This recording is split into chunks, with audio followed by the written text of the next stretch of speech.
ఒకసారి వశిష్ఠ మహాముని మనవడు అయిన పరాశరముని యమునా నది దాటడానికి వచ్చాడు. అతడు మహాతపస్వి, వేదాలను అధ్యయనం చేసినవాడు, సకల శాస్త్ర పారంగతుడు. నదీ తీరాన నిలబడి ఉన్న పరాశరుని కంటికి యమునా నది మధ్యలో పడవ మీద నిల్చుని ఉన్న ఒక అత్యంత సౌందర్యవతి కనిపించింది. ఆమె పేరు సత్యవతీదేవి. పూర్వం ఒకసారి జాలరులు చేపలు పట్టడం కోసమని సముద్రంలోకి వల విసరగా ఆ వలలో గర్భంతో ఉన్న ఓ పెద్ద చేప చిక్కుకుంది. కాని అది సాధారణ చేప కాదు, బ్రహ్మదేవుని శాపం వల్ల చేపగా జన్మించిన ఒక దేవకన్య. జాలర్లు ఆ చేపను సముద్రంలో నుంచి బయటకు తీసి రెండుగా కోశారు. దానితో ఆ చేప శరీరంలో ఉన్న దేవకన్యకి శాప విమోచనం కలిగి ఆకాశంలోకి వెళ్ళిపోయింది. కాని జాలర్లకు ఆశ్చర్యం కలిగించే విధంగా ఆ చేప గర్భంలో 2 పసిబిడ్డలు కనబడ్డారు. జాలర్లు ఆ బిడ్డలను ఆ దేశ మహారాజైన దాశరాజుకి అప్పగించారు. ఆ బిడ్డలలో మగబిడ్డ మత్స్యదేశానికి రాజయ్యాడు. ఆడబిడ్డ ఆ రాజభవనంలోనే ఒక జాలరి పుత్రికగా పెరిగింది. అలా పెరిగి పెద్దదైన బిడ్డే ఈ సత్యవతీదేవి. పరాశరుడు సత్యదేవి యొక్క అందానికి ఆకర్షితుడై ఆమె దగ్గరకు వెళ్లి తనతో సంగమించమని కోరాడు. అప్పుడు సత్యవతీదేవి మునిమాట కాదంటే శాపమిస్తాడేమోనని భయపడి వినయంగా, మహాత్మా, నేను ఒక జాలరి పుత్రికను. నా ఒళ్లంతా చేపల కంపు, అది మీరు భరించలేరు. అలాగే నా కన్యత్వాన్ని పోగొట్టుకొని నా తండ్రికి నేను నా ముఖం ఎలా చూపించను అని అంది. దానికి పరాశరుడు ఆమె ఒంటి నుండి వస్తున్న చేపల కంపుని పోగొట్టి ఆమె శరీరం నుంచి యోజన దూరం వరకు సుగంధ పరిమళాలు వెదజల్లేలా చేశాడు. అందుకే ఆమెను యోజన గంధి అని కూడా అంటారు. అలాగే ఆమె కన్యత్వం చెడకుండా వరమిస్తానని చెప్పాడు. అప్పుడు సత్యదేవి ఇది పట్టపగలు ఎవరైనా చూస్తే అని మరో సాకు చెప్పి తప్పించుకోవాలని చూసింది. దానికి పరాశరుడు అంటూ చిన్నగా నవ్వి తన మహిమతో మేఘాలతో సూర్యుణ్ణి అడ్డగించి లోకాన్ని చీకటి చేశాడు. దానితో ఆమె చేసేదేమీ లేక ముని చెప్పిన దానికి అంగీకరించింది. వారిద్దరి కలయిక వలన సత్యవతీదేవికి వ్యాసుడు జన్మించాడు. ఆశ్చర్యం కలిగించే విధంగా వ్యాసుడు పుట్టగానే పెద్దవాడయ్యాడు. తన తల్లికి నమస్కరించి, మీకెప్పుడు నాతో అవసరం వచ్చినా నన్ను తలచుకున్న వెంటనే నేను మీ ముందు ప్రత్యక్షమవుతాను అని చెప్పి తపస్సు చేసుకోవడం కోసం అడవులకు వెళ్ళిపోయాడు. తీవ్ర తపస్సు చేసి ఆత్మజ్ఞానాన్ని పొందాడు. ఒకటిగా ఉన్న వేదాలను విభజించి వేదవ్యాసుడయ్యాడు. తరువాత బ్రహ్మ ఆజ్ఞతో అష్టాదశ పురాణాలను, నీతిశాస్త్రాలను, ధర్మశాస్త్రాలను రచించాడు. ఆ తరువాత వ్యాసుడు ఒక మహాకావ్యాన్ని రాయాలనుకున్నాడు. అది ఎలా ఉండాలంటే ఇంతకు ముందు జరిగినది ఇక ముందు జరగబోనిది అయ్యుండాలి. సమస్త విశ్వానికి అది మార్గనిర్దేశం కావాలి. దాని ద్వారా మానవాళికి మంచికి చెడుకు, ధర్మానికి అధర్మానికి మధ్య ఉండే తేడాని తెలుసుకునే జ్ఞానాన్ని అందివ్వాలనుకుని మహాభారతం రచించడం మొదలుపెట్టాడు. పూర్వం ఇక్ష్వాకు వంశంలో వీరభీషుడు అనే రాజు ఉండేవాడు. అతడు అత్యంత పరాక్రమవంతుడు, మహాశక్తిశాలి. సాధారణంగా అప్పట్లో ఒక అశ్వమేధ యాగం చేసిన రాజుని తిరుగులేనివాడిగా, అత్యంత శక్తివంతుడిగా పరిగణించేవారు. అలాంటిది ఈ వీరభీషుడు 1000 అశ్వమేధ యాగాలు, 100 రాజసూ యాగాలు చేసి బ్రహ్మలోకానికి వెళ్లి అక్కడ దేవతలు, ఋషులతో సహా బ్రహ్మదేవుణ్ణి సేవిస్తున్నాడు. అయితే ఓసారి బ్రహ్మలోకపు అప్సరసలు సైతం అసూయపడేటటువంటి అందంతో, వజ్రం కన్నా ప్రకాశవంతమైన తేజస్సుతో తెల్లటి వస్త్రాలు ధరించి ఒక కన్య బ్రహ్మసభలోకి అడుగుపెట్టింది. ఆవిడే గంగాదేవి. అయితే గంగాదేవి సభలో ఉండగా ఒక్కసారిగా గాలి బలంగా వీచింది. దానితో గంగాదేవి యొక్క చీర కొంచెం పైకి ఎగిరి ఆమె తొడలు కనబడుతున్నాయి. అప్పుడు వెంటనే ఆ సభలోని దేవతలు, ఋషులు, మిగిలిన వాళ్ళందరూ తమ తలలు పక్కకు తిప్పుకున్నారు. కాని ఒక్క వీరభీషుడు మాత్రం ఆసక్తిగా గంగాదేవి వైపే చూస్తున్నాడు. ఇది గమనించిన బ్రహ్మదేవుడు కోపంగా వీరభీషుని వైపు చూస్తూ, వీరభీష అని గట్టిగా ఆ సభ మొత్తం దద్దరిల్లేలా అరచి, పవిత్రమైన ఈ సభను నీ చూపులతో అపవిత్రం చేశావు. కాబట్టి దీనికి శిక్షగా నువ్వు భూలోకాన ఒక మానవ వనిత గర్భాన జన్మిస్తావు అని శపించాడు. తన తప్పు తాను తెలుసుకున్న వీరభీషుడు బ్రహ్మదేవుణ్ణి క్షమాపణ కోరుతూ, మహాత్మా, నేను చేసింది తప్పే. దానికి ప్రాయశ్చిత్తంగా మీరిచ్చిన శాపాన్ని మనస్ఫూర్తిగా స్వీకరిస్తున్నాను. కాని నాదొక చిన్న విన్నపం. భూలోకాన ప్రతీపుడు అనే పుణ్యాత్ముడికి పుత్రుడిగా జన్మించేలా నాకు వరాన్ని ప్రసాదించండి అని కోరాడు. దానికి బ్రహ్మదేవుడు నీవు కోరుకున్నట్టుగానే జరుగుతుంది అని ఆశీర్వదించాడు. కొంతకాలానికి బ్రహ్మవాక్కు ప్రకారం హస్తినాపురానికి రాజైన ప్రతీపుని భార్య సునందకు వీరభీషుడే శంతనుడిగా జన్మించాడు. శంతనుడు పెరిగి యుక్త వయసుకు వచ్చిన తరువాత శంతనుణ్ణి హస్తినాపురానికి రాజుగా పట్టాభిషిక్తుణ్ణి చేసి ప్రతీపుడు రాజ్యాన్ని వదిలిపెట్టి తపస్సు చేసుకోవడానికని అడవులకు వెళ్లిపోయాడు. శంతనుడు ప్రజల శ్రేయస్సే పరమావధిగా మార్చుకుని రాజ్యపాలన చేస్తున్నాడు. అతని పాలనలో హస్తినాపురం సిరి సంపదలతో అష్టైశ్వర్యాలతో తొలతూగుతూ ఉంది. అయితే ఒకసారి శంతనుడు వేటకోసమని గుర్రం మీద అడవులకు ప్రయాణమయ్యాడు. శంతనుడు గుర్రం మీద అలా వెళుతుండగా తనకి గంగానదీ తీరాన నిలబడి ఉన్న ఒక అత్యంత అందమైన యువతి కనిపించింది. ఎంతటి వారినైనా క్షణాల్లో ఆకర్షించేటటువంటి ఆమె అందాన్ని చూసి శంతనుడు మనసులో ఇంతటి సౌందర్యరాశి ముల్లోకాల్లో మరెక్కడా ఉండదేమో అనుకున్నాడు. అందమైన ముఖం, తేజోవంతమైన రూపం, పర్వతాలను సైతం గుండెలపై మోయగల విశాలమైన ఛాతీ, బలమైన బాహువులతో గుర్రం మీద వస్తున్న శంతనుణ్ణి చూసి యువతికి కూడా మనసులో అతనిపై ప్రేమ చిగురించింది. శంతనుడు తన గుర్రాన్ని యువతి వద్దకు పోనించి గుర్రం మీది నుండి కిందికి దిగి ఆ అందగత్తె వైపు చూస్తూ, ఎవరు కన్యా నీవు? ఒంటరిగా ఇక్కడ ఏం చేస్తున్నావు అని అడిగాడు. దానికి ఆమె శంతనుడితో మరో మాట మాట్లాడకుండా, మహారాజా, మీకు నన్ను వివాహం చేసుకోవాలని ఉంటే నేను దానికి అంగీకరిస్తాను. కాని నాది ఒక చిన్న నియమం. మనకి వివాహం జరిగిన తరువాత నేను ఏం చేసినా నాకు అడ్డు చెప్పకూడదు, ప్రశ్నించకూడదు. ఒకవేళ అలా ప్రశ్నిస్తే లేదా అడ్డుపడితే ఆ క్షణమే మిమ్మల్ని విడిచి వెళ్ళిపోతాను అని చెప్పింది. ఇది విన్న శంతనుడికి తన తండ్రి అయిన ప్రతీపుడు తనతో చెప్పిన మాటలు గుర్తుకు వచ్చాయి. ప్రతీపుడు శంతనుణ్ణి హస్తినాపురానికి యువరాజుని చేసిన తరువాత తాను తపస్సు చేసుకోవడానికని బయలుదేరి గంగానదీ తీరాన తపస్సులో కూర్చుంటాడు. అప్పుడు ప్రతీపుణ్ణి చూసిన గంగాదేవి ఒక దివ్య కాంతరూపాన్ని ధరించి తపస్సు చేస్తున్న ప్రతీపుని దగ్గరకు వెళ్లి అతడి కుడి తొడ మీద కూర్చుంటుంది. వెంటనే కనులు తెరచిన ప్రతీపుడు తన తొడపై కూర్చున్న ఆ కాంతను చూసి ఆశ్చర్యపోయి, ఎవరు నువ్వు? నా తొడపై ఎందుకు కూర్చున్నావు అని అడుగుతాడు. బదులుగా ఆ కన్య ప్రతీపునితో, నేను జహ్న మహర్షి పుత్రికనైన జాహ్నవిని, నేను మిమ్మల్ని వివాహమాడాలి అనుకుంటున్నాను అని అంది. అది విన్న ప్రతీపుడు ఆ కన్య వైపు చూస్తూ, అమ్మా, నాకు ఇదివరకే వివాహం జరిగింది. నేను నా భార్యకు తప్ప వేరొకరికి నా మనసులో చోటు ఇవ్వలేను. పైగా నీవు నా కుడితొడపై కూర్చున్నావు. మగవాడి ఎడమతొడపై కూర్చునే అర్హత తన భార్యకు ఉంటుంది. కుడితొడపై కూర్చునే అర్హత తన పిల్లలకు లేదా కోడలికి మాత్రమే ఉంటుంది. కాబట్టి నీవు నా కుమారుణ్ణి వివాహమాడు అని అంటాడు. దానికి ఆమె అంగీకరించి అక్కడి నుంచి వెళ్ళిపోతుంది. తరువాత ప్రతీపుడు శంతనుడి వద్దకు వచ్చి జరిగినదంతా చెప్పి, శంతనా, నేను ఆ యువతికి ఇచ్చిన మాట ప్రకారం నీవు ఆమెను వివాహమాడాలి అని అంటాడు. దానికి శంతనుడు సరేనంటాడు. కాని ఆమెను ఎలా గుర్తించడం అని ప్రశ్నిస్తాడు. అప్పుడు ప్రతీపుడు, ఆమె నీకు గంగానదీ తీరాన కనబడుతుంది.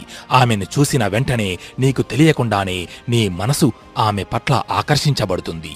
ఆమె ఏం చెప్పినా కాదనకుండా ఒప్పుకొని ఆమెను వివాహమాడు అని అంటాడు. తండ్రి చెప్పిన ఆ కన్య ఈవిడే అయ్యుంటుందని గ్రహించిన శంతనుడు గంగాదేవి చెప్పిన నియమాలకు అంగీకరించి ఆమెను అత్యంత వైభవంగా వివాహం చేసుకుంటాడు. ఇలా వివాహమైన సంవత్సరానికి వీరిద్దరి ప్రేమకు గురుతుగా గంగాదేవి గర్భాన ఒక మగబిడ్డ జన్మిస్తాడు. ఆ బిడ్డను చూసిన శంతనుడి ఆనందానికి అవధులు లేవు. తన వంశ వారసుడు హస్తినాపురానికి కాబోయే యువరాజు జన్మించాడని ఆ బిడ్డను చూసి ఆనందంతో పరవశించిపోయాడు. కాని ఆ సంతోషం ఎక్కువ సమయం నిలవలేదు. గంగాదేవి ఆ బిడ్డను తీసుకుని సరాసరి గంగానది ఒడ్డుకు వచ్చి శంతనుడు చూస్తుండగానే ఆ బిడ్డను ఆ నదిలో పడవేసింది. అది చూసిన శంతనుడు నిర్ఘాంతపోయాడు. తన గుండెల్లో ఒక్కసారిగా వేల అగ్నిపర్వతాలు పేలినంత పనయ్యింది. అప్పటి వరకు శంతనుడి పెదవులపై ఉన్న చిరునవ్వు చెదిరిపోయింది. మనసంతా విషాదంతో నిండిపోయింది. వెంటనే శంతనుడు గంగాదేవితో, ఎందుకిలా చేశావు అని అడగబోతూ వివాహానికి ముందు ఆమెకిచ్చిన మాట గుర్తుకు వచ్చి నిస్సహాయ స్థితిలో మౌనంగా ఉండిపోయాడు. ఆ తరువాత మళ్లీ గంగాదేవి గర్భాన ఒకరి తర్వాత ఒకరుగా 6 బిడ్డలు జన్మించారు. వాళ్ళందరినీ కూడా గంగాదేవి అలాగే నదిలో పడేస్తుంది. ఇదంతా చూస్తున్న శంతనుడు తన ముందే తన పిల్లలందరూ చనిపోతున్నా గంగాదేవిని అడ్డగించలేక ఎదురు చెప్పలేక లోలోనే కుమిలిపోతున్నాడు. ఇలా ఉండగానే గంగాదేవి కడుపున 8వ బిడ్డ జన్మించాడు. శంతనుడికి భయం మొదలయ్యింది. గంగా ఆ బిడ్డను కూడా నది వద్దకు తీసుకువెళ్ళింది. కాని నదిలో తన 8వ బిడ్డను పడేయబోతుంటే అది చూస్తున్న శంతనుడు సహించలేక గట్టిగా ఆగు అని అరచి, ఎందుకిలా చేస్తున్నావు? పుట్టిన 7 బిడ్డల్ని ఇలాగే నదిలో పడేసి చంపావు. కాని ఈసారి మాత్రం అలా జరగనివ్వను. ఆ బిడ్డను విడిచిపెట్టు అని అన్నాడు. అప్పుడు గంగాదేవి తన నిజరూపాన్ని ధరించింది. అది చూసిన శంతనుడు ఆశ్చర్యపోయాడు. ఈ కథలో కొద్దిగా వెనక్కు వెళ్తే బ్రహ్మదేవుడు వీరభీషుడు చేసిన తప్పుకుగాను వీరభీషుణ్ణి మానవునిగా పుట్టమని శపించాడు. ఆ వీరభీషుడే ఈ శంతనుడు. గాలికి చీర ఎగిరినప్పుడు తనని చూసిన వీరభీషుణ్ణి గంగాదేవి కూడా ఇష్టపడింది. అయితే వీరభీషుని గురించి ఆలోచిస్తూ బ్రహ్మలోకం నుండి భూలోకానికి వస్తున్న గంగాదేవికి దారి మధ్యలో ఒకచోట దేవతలైన అష్టవసువులు విచారంగా కనిపించారు. వెంటనే గంగాదేవి వారి వద్దకు వెళ్లి, మీ విచారానికి గల కారణం ఏమిటి అని అడిగింది. దానికి ఆ వసువులు ఇలా చెప్పారు. వరుణుడి కుమారుడు అయిన వశిష్ఠ మహాముని మేరుపర్వతపు గుహలో తపస్సు చేస్తున్నాడు. అయితే వశిష్ఠుని ఆశ్రమంలో నందిని అనే ఒక కామధేనువు ఉంది. వశిష్ఠునికి ఏం కావాలన్నా ఆ కామధేనువు వాటిని క్షణాల్లో ఏర్పాటు చేసేది. అయితే ఒకసారి ఈ అష్టవసువులు వశిష్ఠుని ఆశ్రమానికి వచ్చారు. అక్కడ ఉన్న కామధేనువు యొక్క అద్భుతమైన మహిమలను చూసి ఆశ్చర్యపోయారు. అప్పుడు ఆ 8 మంది వసువులలో 8వ వసువు అయిన ప్రభాసుడి భార్య తన భర్తతో, నందిని అనే ఈ కామధేనువు యొక్క పాలు తాగితే మొసలితనం రాకుండా జీవిస్తారని అంటారు.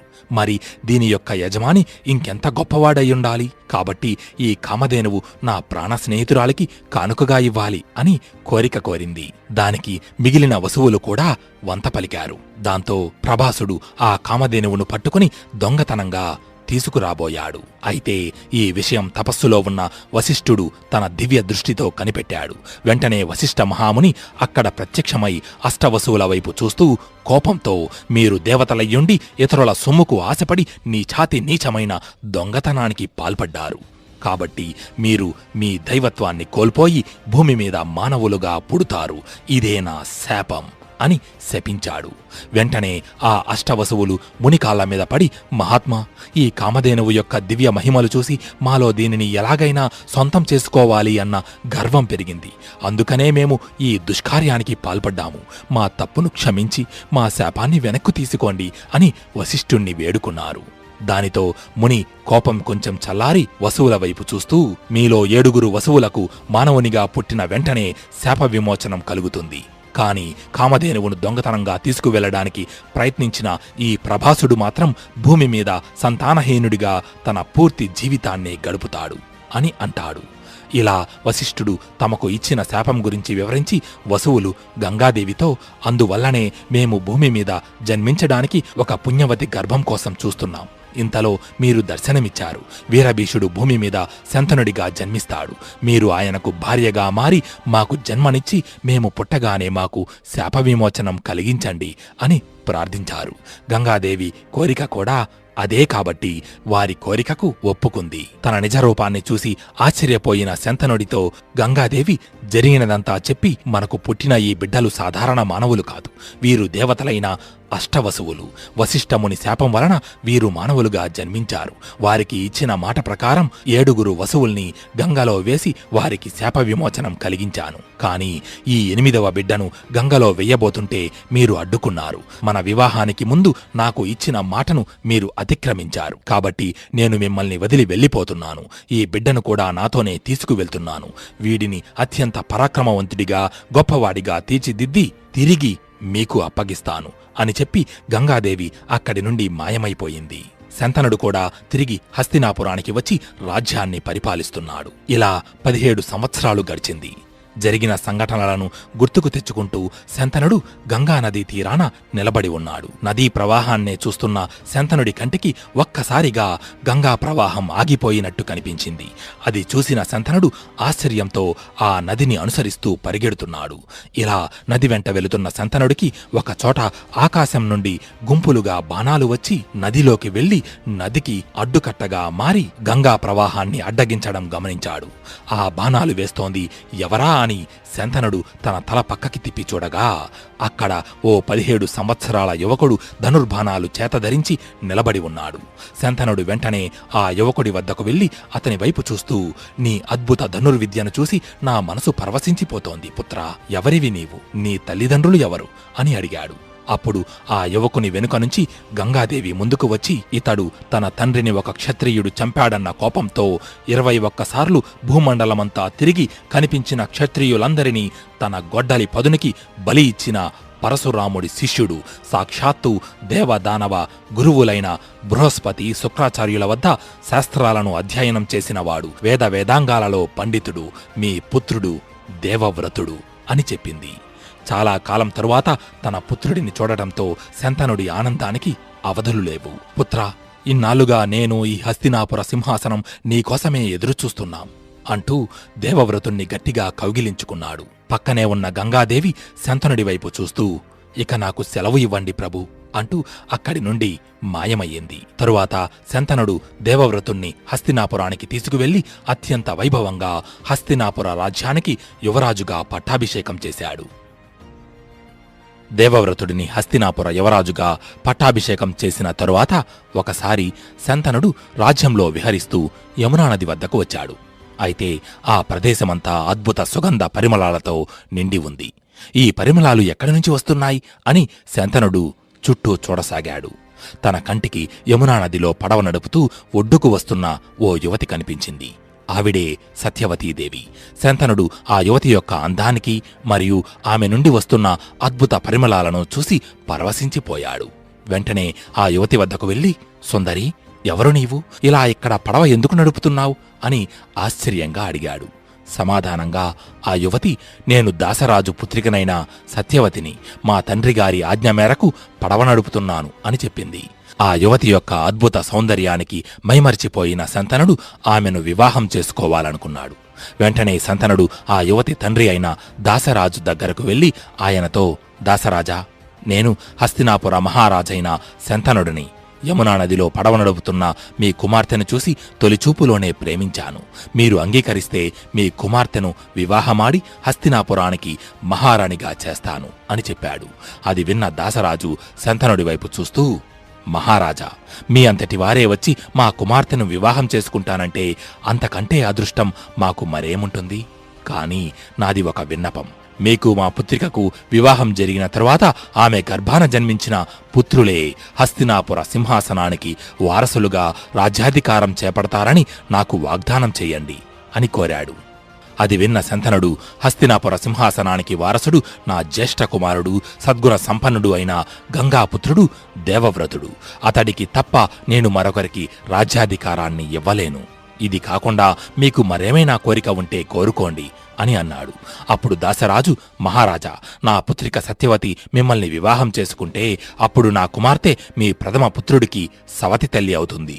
నా కుమార్తెకు పుట్టబోయే బిడ్డలు జీవితాంతం యువరాజుకి సేవకులుగా దాస్యం చేస్తూ బ్రతకాలి. నా కూతురికి నేను అటువంటి జీవితాన్ని కల్పించలేను. అది కాకుండా నాకు మరే కోరిక లేదు అని అన్నాడు. ఇక శంతనుడు దాసరాజు కోరిన దానికి అంగీకరించక తిరిగి హస్తినాపురానికి వెళ్లిపోయాడు. శంతనుడు తన కుమారుడి మీదున్న మమకారంతో దాసరాజు చెప్పిన దానికి నిరాకరించాడు. కాని సత్యవతి దేవిపై ప్రేమను వదులుకోలేదు. ఆమె గురించే ఆలోచిస్తూ రాజ్యకార్యాలను పట్టించుకోవడం మానేశాడు. ఎవరితోనూ మాట్లాడకుండా ఒంటరిగా తన రాజమందిరంలోనే ఉంటున్నాడు. తండ్రి ముఖంలోని విషాదాన్ని గమనించిన దేవవ్రతుడు మంత్రులను సమావేశపరిచి, మహామంత్రి, కొంతకాలంగా తండ్రిగారి ప్రవర్తనలో ఏదో తెలియని మార్పు వచ్చింది. రాజ్య కార్యాలను, వారి ఆరోగ్యాన్ని సరిగ్గా పట్టించుకోవడం లేదు. సమయానికి భోజనం కూడా చేయడం లేదు. ఏదో కారణంగా ఆయన తీవ్రమైన బాధను అనుభవిస్తున్నారు. అది ఏమిటో మీకు తెలుసా తెలుసా అని అడిగాడు. దానికి మహామంత్రి దేవవ్రతుడితో, యువరాజా, మహారాజు శంతనుల వారు యమునా నదీ తీరాన ఒక కన్యను చూసి ఇష్టపడ్డారు. ఆమెను వివాహమాడాలని ఆ కన్య తండ్రి అయిన దాసరాజుని అడుగగా ఆయన ఈ వివాహానికి ఒక నియమం పెట్టాడు అని జరిగిన విషయమంతా చెప్పాడు. అది విన్న దేవవ్రతుడు తన తండ్రి బాధకు తనే కారణమని భావించి దాసరాజు వద్దకు వెళ్లి, నేను శంతన మహారాజు కుమారుడినైన దేవవ్రతుడను. మా పితృదేవులు మీ కుమార్తె మాత సత్యవతీదేవిని ఇష్టపడ్డారు. వారిద్దరికీ వివాహం జరిపించండి అని అడిగాడు. అప్పుడు దాసరాజు, శంతన మహారాజు మేము చెప్పిన దానికి అంగీకరిస్తే తప్పక ఈ వివాహం జరుగుతుంది అని అన్నాడు. దానికి దేవవ్రతుడు, మీరు అడిగిన కోరిక ఏంటో నాకు తెలుసు. మీరు కోరుకున్నట్టుగానే నేను హస్తినాపుర సింహాసనాన్ని ఆశించకుండా మాత సత్యవతీదేవి గర్భాన జన్మించిన పుత్రులకే సింహాసనం దక్కేలా చేస్తాను అని అన్నాడు. అది విన్న దాసరాజు, మీరు మీ తండ్రి గారి మీద ఉన్న ప్రేమతో సింహాసనాన్ని త్యజించారు. కానీ రేపు మీకు పుట్టబోయే బిడ్డలు మీ మీద ఉన్న ప్రేమతో రాజ్యాన్ని ఆశించరని నమ్మకం ఏముంది అని అన్నాడు. వెంటనే దేవవ్రతుడు దాసరాజుని సత్యవతీదేవిని తన రథంపై ఎక్కించుకుని హస్తినాపురికి తీసుకువెళ్లి అక్కడ రాజ్యసభలో శంతనుడి ముందు నిలబడి సభలోని ప్రముఖులు సామంతరాజుల మధ్యలో రాజ్య ప్రజలందరూ చూస్తుండగా, మా పితృదేవులు మహారాజు శంతనుల వారికి దాసరాజు పుత్రిక అయిన మాత సత్యవతీదేవికి వివాహం జరిపించాలని నిశ్చయించుకున్నాను. మాతా సత్యవతీదేవి గర్భాన జన్మించిన పుత్రులకే ఈ హస్తినాపుర రాజ్య సింహాసనంపై అధికారం ఉంటుంది. నేను ఇప్పటి నుండి ఈ సింహాసనానికి వారసుడిగా కాకుండా సేవకుడినై పరిరక్షిస్తాను. నేను నా వంశాభివృద్ధిని ఆశించకుండా ఆజన్మాంతం బ్రహ్మచర్య వ్రతాన్ని పాటిస్తాను అని పంచభూతాల సాక్షిగా ప్రతిజ్ఞ చేస్తున్నాను అంటూ భీషణ ప్రతిజ్ఞ చేశాడు. తమకు పిల్లలు పుట్టగానే తమ తల్లిదండ్రులను భారంగా భావించి వృద్ధాశ్రమాలలో పడవేసే ఇప్పటి మనుషులకు తన తండ్రి సంతోషం కోసం రాజ్యాన్ని, తన ఆనందాన్ని త్యాగం చేసిన దేవవ్రతుడి జీవితం ఒక గుణపాఠం. ఈ భీషణ ప్రతిజ్ఞకు దేవతలు ఆకాశం నుండి పూలవాన కురిపించారు. అప్పటి నుండి సమస్త విశ్వం గంగాపుత్రుడిని దేవవ్రతుడు అని కాక భీష్ముడు అనే పేరుతో కీర్తించారు. అప్పుడు శంతనుడు భీష్ముని వైపు చూస్తూ, పుత్రా, నీ పితృభక్తికి నా మనసు ఆనందంతో పులకరించిపోతోంది. నీకు ఇచ్ఛామృత్యువు వరాన్ని ప్రసాదిస్తున్నాను. ఇప్పటి నుండి నీ అంతటా నీవు కోరుకోకుండా చావు కూడా నీ దరికి చేరదు అని ఆశీర్వదించాడు. ఆ తరువాత శంతనుడికి సత్యవతీదేవికి అంగరంగ వైభవంగా వివాహం జరిగింది. వివాహం జరిగిన కొంతకాలానికి సత్యవతీదేవి గర్భాన 2 మగబిడ్డలు జన్మించారు. వారికి చిత్రాంగదుడు, విచిత్రవీర్యుడు అని పేర్లు పెట్టారు. అయితే వీళ్లు చిన్న వయసులో ఉండగానే శంతనుడు అనారోగ్యం కారణంగా మరణించాడు. దానితో భీష్ముడు రాజ్యభారాన్ని, కుటుంబ బాధ్యతలను తనపై వేసుకున్నాడు. భీష్ముడు తను చేసిన ప్రతిజ్ఞకు కట్టుబడి శంతనుడు మరణించిన తరువాత కూడా సింహాసనాన్ని అధిష్ఠించలేదు.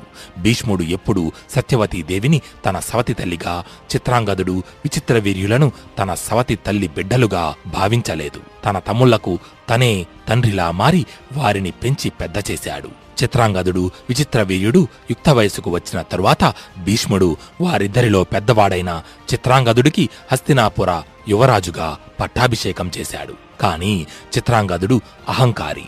తన పేరే కలిగిన చిత్రాంగదుడు అనే మరొక గంధర్వరాజుతో ద్వంద్వ యుద్ధం చేసి మరణిస్తాడు. చిత్రాంగదుడు మరణించడంతో భీష్ముడు సత్యవతీదేవి 2వ కుమారుడైన విచిత్రవీర్యుడిని హస్తినాపురికి యువరాజుని చేస్తాడు. కాని విచిత్రవీర్యుడు హస్తినాపుర మహాసామ్రాజ్యాన్ని పరిపాలించేంత సమర్థుడు కాదు. విచిత్రవీర్యుడు సింహాసనంపై కూర్చున్న రాజ్యకార్యాలన్నీ భీష్ముడే చూస్తుండేవాడు. భీష్ముని సారథ్యంలో హస్తినాపుర రాజ్య వైభవం అనేక రెట్లు పెరిగింది. భీష్ముడి పేరు ప్రఖ్యాతలు భూమండలమంతా మారుమోగుతున్నాయి. అయితే కాశీరాజు తన 3 కుమార్తెలైన అంబ, అంబిక, అంబాలికలకు వివాహం జరిపించాలని స్వయంవరం ఏర్పాటు చేశాడు. ఆ 3 కన్యలు అత్యంత సౌందర్యరాశులు. వారిని వివాహం చేసుకోవడం కోసం అన్ని రాజ్యాల నుండి రాజులు, యువరాజులు స్వయంవరానికి వచ్చారు. ఈ విషయం భీష్ముడికి తెలిసి ఆ 3 కన్యలను తన తమ్ముడైన విచిత్రవీర్యునికి ఇచ్చి వివాహం చేయాలని నిశ్చయించుకొని తను కూడా ఆ స్వయంవరానికి బయలుదేరాడు. భీష్ముడు కాశీరాజ్యానికి చేరుకుని ఆ స్వయంవర సభలో ప్రవేశించి కాశీరాజు కుమారులైన 3 కన్యలను తన రథంపై ఎక్కించుకుని స్వయంవరానికి వచ్చిన రాజులందరి వైపు చూస్తూ, ఈ కన్యలను క్షత్రియ వివాహం ప్రకారం హస్తినాపుర యువరాజైన నా తమ్ముడు విచిత్రవీర్యునికి ఇచ్చి వివాహం జరిపించడానికి తీసుకువెళ్తున్నాను. మీలో ఎవరికైనా నన్ను ఎదిరించగల సామర్థ్యం ఉంటే నన్ను అడ్డగించవచ్చు అని అన్నాడు. దానితో స్వయంవరానికి వచ్చిన రాజులందరూ వారి ఆయుధాలను చేతబట్టి భీష్ముడితో యుద్ధానికి సిద్ధమయ్యారు. సమస్త భూమండలంలోని రాజులందరూ ఒకవైపు ఉన్నారు. భీష్ముడు ఒక్కడే మరోవైపు నిలబడ్డాడు. రాజులందరూ వారి ధనస్సులను ఎక్కుపెట్టి ఒక్కసారిగా భీష్మునిపై బాణాలు సంధించారు. కుప్పలు తెప్పలుగా కొన్ని వేల బాణాలు భీష్ముడి వైపే వస్తున్నాయి. అప్పుడు భీష్ముడు తన ధనస్సుకి బాణాన్ని జోడించి నోటితో ఒక మంత్రాన్ని జపించి వింటినారిని గట్టిగా లాగి బాణాన్ని వదిలాడు. భీష్ముడు ధనస్సు నుండి వెలువడిన బాణం 2గా మారి భీష్ముడి ముందే చిన్నపాటి బ్లాక్ హోల్స్ లాంటి 2 మాయా రంధ్రాలు ఏర్పడ్డాయి. భీష్ముడి మీదకు వేగంగా వస్తున్న ఆ బాణాలు భీష్ముడి ముందు ఉన్న ఒక రంధ్రంలోకి ప్రవేశించి ఆ రంధ్రానికే పక్కనే ఉన్న 2వ రంధ్రం ద్వారం నుండి బయటకు వచ్చి తిరిగి మళ్లీ ఆ బాణాలు వేసిన వారి మీదికే వెళ్ళాయి. భీష్ముడు ఇంకో బాణాన్ని ఎక్కుపెట్టి ఆకాశంలోకి వదిలాడు. ఆ బాణం ఆకాశంలోకి వెళ్లగానే అక్కడి వాతావరణం మారిపోయింది. ఆ ప్రదేశమంతా కారుమేఘాలు ఆవహించి ఆకాశం నుండి అగ్నిగుండాలు కురుస్తున్నాయి. భీష్ముడి శౌర్య పరాక్రమాలకు ఆ రాజులందరూ వారి రథాలతో వెనక్కు తిరిగి పారిపోతున్నారు. అలా వెనక్కు తిరిగి పారిపోతున్న కొన్ని వేల రథాల మధ్య నుండి ఒక్క రథం మాత్రం భీష్ముడికి ఎదురుగా ముందుకు వచ్చి ఆగింది. ఆ రథంపై ఉన్నది సాల్వ మహారాజు. ఇంత జరిగినా సాల్వుడు భీష్ముడిని అడ్డగించడానికి ప్రయత్నించడం వెనుక ఒక కారణం ఉంది. కాశీరాజు 3 కుమార్తెలలో పెద్ద కుమార్తె అయిన అంబ సాల్వుడు ఇంతకు ముందే ప్రేమించుకున్నారు. స్వయంవరంలో అంబ సాల్వుడి మెడలో వరమాల వేసి అతనిని భర్తగా స్వీకరించాలని ఎన్నో ఆశలు పెట్టుకుంది. వాళ్ళు అనుకున్నది జరిగే సమయానికి ఎవరూ ఊహించని విధంగా భీష్ముడు అక్కడికి వచ్చి అక్కడి రాజులకు సవాలు విసిరి ఈ కన్యలను తీసుకుని వెళ్తున్నాడు. సాల్వుడు తన రథంపై నిలబడి తన ముందు ఉన్న భీష్ముడితో, గంగాపుత్ర భీష్మ, ఈ రోజు నీకు ఈ సాల్వుడి శక్తి ఎంతటిదో రుచి చూపిస్తాను. నేను వేసే బాణ పరంపరతో నిన్ను మూర్ఛపోయేలా చేస్తాను అని సాల్వుడు తన మాట పూర్తి చేసే లోపే భీష్ముడి ధనస్సు నుండి ఒక బాణం వెలువడి సాల్వుడి చేతిలోని ధనస్సును విరగ్గొడుతుంది. సాల్వుడు మరో ధనస్సును తీసేలోపు భీష్ముడు సాల్వుడి మీదకు మరో బాణాన్ని సంధిస్తాడు. ఆ బాణం 3 బాణాలుగా మారి సాల్వుడి రథసారథికి తగిలి సాల్వుడి రథంపై ఉన్న జెండాను, అతని తలపై ఉన్న కిరీటాన్ని నేలరాలుస్తుంది. సాల్వుడు అవమానంగా భూమిపై పడి ఉన్న తన కిరీటాన్ని చూసి తిరిగి భీష్ముని వైపు చూసే లోపే భీష్ముడు ధనస్సు నుండి ఇంకో బాణం వచ్చి సాల్వుడి రథానికి తగిలి ఆ రథం కుప్పకూలి రథంపై నిలబడి ఉన్న సాల్వుడు నేలపై పడిపోతాడు. ఇలా స్వయంవరానికి వచ్చిన రాజులందరినీ జయించి కాశీరాజు 3 కుమార్తెలను తీసుకుని భీష్ముడు హస్తినాపురానికి చేరుకున్నాడు. భీష్ముడు వచ్చేసరికి రాజభవనం ముందు సత్యవతీదేవి హారతి పట్టుకుని నిలబడి ఉంది. సత్యవతీదేవిని చూసిన అంబాదేవి ఒక్కసారిగా ఏడవడం మొదలుపెట్టింది. వెంటనే సత్యవతీదేవి, ఏమైందమ్మా, ఎందుకు కన్నీరు పెడుతున్నావు అని అడుగగా దానికి అంబా, నేను ఇంతకు మునిపే మహారాజు సాల్వుడిని ఇష్టపడ్డాను. నా మనసులో ఏముందో తెలుసుకోకుండా మీ పుత్రుడు భీష్ముడు నన్ను ఇలా స్వయంవరం నుండి తీసుకువచ్చాడు అని చెప్పింది. అది విన్న భీష్ముడు అంబాదేవితో, అమ్మా, మీ మనసులో మరొకరు ఉన్నారన్న విషయం నాకు తెలియదు. ఒకవేళ తెలిస్తే మిమ్మల్ని ఇలా తీసుకువచ్చేవాడిని కాదు. స్వయంవరానికి సిద్ధపడిన స్త్రీ ఇంతకు ముందే మరొకరిని ఇష్టపడి ఉంటుందని ఎవరూ ఊహించరు. అయినా మీకు ఇష్టం లేకుండా బలవంతంగా మిమ్మల్ని మా తమ్ముడికి ఇచ్చి వివాహం జరిపించలేను. మీరు కోరుకున్న వ్యక్తినే వివాహమాడండి అని చెప్పి కొంతమంది బ్రాహ్మణులను అంబకు తోడుగా ఇచ్చి సాల్వుని వద్దకు పంపించాడు. అప్పుడు సత్యవతీదేవి అంబికా అంబాలికల వైపు చూస్తూ, మీకు ఈ వివాహం ఇష్టమేనా అని అడుగగా వాళ్ళు సంతోషంగా అంగీకరించారు. దానితో విచిత్రవీర్యునికి అంబిక అంబాలికలను ఇచ్చి వివాహం జరిపించారు. అయితే మరుసటి రోజు ఉదయం ఎవ్వరూ ఊహించని విధంగా అంబాదేవి తిరిగి హస్తినాపుర రాజ్యసభలో అడుగుపెట్టింది. అంబని చూసిన భీష్ముడు, సత్యాదేవి ఆశ్చర్యపోయారు. తన ముందుకు వచ్చిన అంబను చూసిన సాల్వుడు అంబతో, ఎందుకు వచ్చావు అని అడిగాడు. దానికి సమాధానంగా అంబా, సాల్వుడి వైపు చూస్తూ, మన ప్రేమ విషయం భీష్ముడికి చెప్పగా అతడు దయతో నన్ను నీ వద్దకు పంపించాడు. ఇక మనకి ఏ అడ్డంకీ లేదు. మనం ఈ క్షణమే వివాహం చేసుకుందాం అని అంది. అప్పుడు సాల్వుడు, భీష్ముడు స్వయంవరానికి వచ్చిన రాజులందరినీ జయించి నిన్ను గెలుచుకున్నాడు. ఒక క్షత్రియుడిగా వేరొకరు దయతో దానం చేసిన స్త్రీని నేను వివాహం చేసుకోలేను. ఇక్కడి నుండి వెళ్ళిపో అని అన్నాడు. ఆ మాటలకు అంబ మనసు ముక్కలయ్యింది. రాజ్యసభలో అంబ భీష్ముడికి జరిగిన విషయమంతా చెప్పింది. దానికి భీష్ముడు అంబాదేవితో, అమ్మా, స్వయంవరం నుండి మిమ్మల్ని తీసుకువచ్చినప్పుడే మీరు విచిత్రవీర్యునితో వివాహానికి ఒప్పుకొని ఉంటే మీరు ఈ హస్తినాపురికి మహారాణి అయ్యేవారు. కాని ఇప్పుడు సమయం మించిపోయింది అని అన్నాడు. అప్పుడు అంబ, గతిలేక ఎవరు దొరికితే వారిని వివాహం చేసుకోవడానికి నేనేమీ ఆటబొమ్మని కాదు. స్వయంవరంలో రాజులందరినీ ఓడించి నేను ప్రేమించిన వాడిని నాకు కాకుండా చేసిన నువ్వే నన్ను వివాహం చేసుకోవాలి అని అంది. దానికి భీష్ముడు, నేను ఆజన్మాంతం బ్రహ్మచర్య వ్రతాన్ని పాటిస్తానని ప్రతిజ్ఞ చేశాను. నేను మిమ్మల్ని వివాహం చేసుకోలేను అని సమాధానమిచ్చాడు. అప్పుడు అంబ, ఆ విషయం నాకు తెలుసు, కాని ఇప్పుడు ఆ ప్రతిజ్ఞను మీరవలసిన సమయం ఆసన్నమైంది అని అంది. అప్పుడు భీష్ముడు, సూర్యచంద్రులు గతులు తప్పవచ్చునేమో గాని ఈ భీష్ముడు చేసిన ప్రతిజ్ఞను మీరాడు అని గర్వంగా పలికాడు. దానితో అంబాదేవి కోపంగా, నువ్వు ఏ శక్తి సామర్థ్యాలను చూసి మిడిసిపడుతున్నావో ఆ గర్వాన్ని అనగదొక్కుతూ మళ్లీ తిరిగి వస్తాను అని చెప్పి ఆ సభను వదిలి వెళ్ళిపోయింది. ఈ సమస్త భూమండలంలో భీష్ముడిని ఎదిరించి అతడికి తగిన బుద్ధి చెప్పగల సమర్థుడు స్వయానా భీష్ముడి గురువైన పరశురాముడు ఒక్కడేనని నిశ్చయించుకొని అంబాదేవి పరశురాముడి దగ్గరకు బయలుదేరింది. పరశురాముడు ఉంటున్న పర్వతాన్ని చేరుకుని కొంత దూరం ప్రయాణించిన అంబాదేవి కంటికి తన ముందు సగం వరకు భూమిలోకి కూరుకుపోయి ఉన్న ఒక గొడ్డలి కనిపించింది. అది చూసిన అంబకు అది పరశురాముని యొక్క చేతిగొడ్డలేనని అర్థమయ్యింది. అయితే పరశురాముడు కూడా ఇక్కడే దగ్గరలో ఎక్కడో ఉన్నాడని అనుకుని ఆ గొడ్డలి దాటి ముందుకు అడుగు వెయ్యబోతుంటే తనకు ఒక్కసారిగా షాక్ తగిలినట్టు అనిపించింది. ఎంత ప్రయత్నించినా ఆ గొడ్డలిని దాటి ముందుకు వెళ్ళలేకపోతుంది. అయితే ఈసారి అంబ కనులు మూసుకొని పరశురాముణ్ణి ప్రార్థించడం మొదలుపెట్టింది. ఆ ప్రార్థనలు అంబాదేవికి 100 అడుగుల దూరంలో ఓ గుహలో కూర్చొని తపస్సు చేస్తున్న ఓ ముని దివ్య దృష్టికి వినబడుతున్నాయి. ఎంతో కాలంగా తపస్సులో నిమగ్నమై ఉన్న ఆ ముని కళ్ళు ఒక్కసారిగా ఈ ప్రార్థనలు కారణంగా తెరుచుకున్నాయి.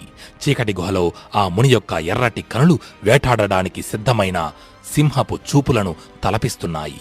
ఇక్కడ కనులు మూసుకొని పరశురాముణ్ణి ప్రార్థిస్తున్న అంబాదేవి చిన్నగా భూమి కంపించడం గమనించింది. వెంటనే తన కళ్ళు తెరచి చూడగా తన ముందు భూమిలో కూరుకొని ఉన్న గొడ్డలి దానంతట అదే గాలిలోకి లేచి తను చూస్తుండగానే అత్యంత వేగంగా గాలిలో ఎగురుకుంటూ ముని తపస్సు చేస్తున్న గుహలోకి వెళ్ళిపోయింది. అంబాదేవి అక్కడే నిలబడి ఏం జరుగుతుందా అని ఆసక్తిగా ఆ గుహవైపే చూస్తోంది. అప్పుడు ఆ చీకటి గుహలో నుండి చేతిలో గొడ్డలి పట్టుకుని గంభీరంగా నడుస్తూ ఓ వ్యక్తి బయటకు వచ్చాడు. అతడే అత్యంత పరాక్రమవంతుడు, మహాశివుని భక్తుడు, క్షత్రియ పాలిట యముడు, మహావీరుడు పరశురాముడు.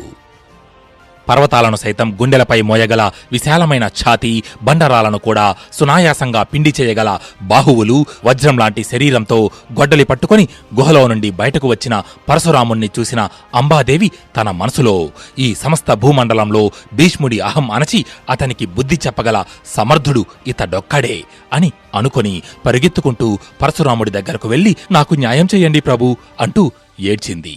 తన ముందు కంటతడి పెడుతూ దీనంగా నిలబడి ఉన్న అంబాదేవిని చూస్తూ పరశురాముడు, ఎవరు యువతి నీవు? నీ బాధకు గల కారణమేమిటి అని అడిగాడు.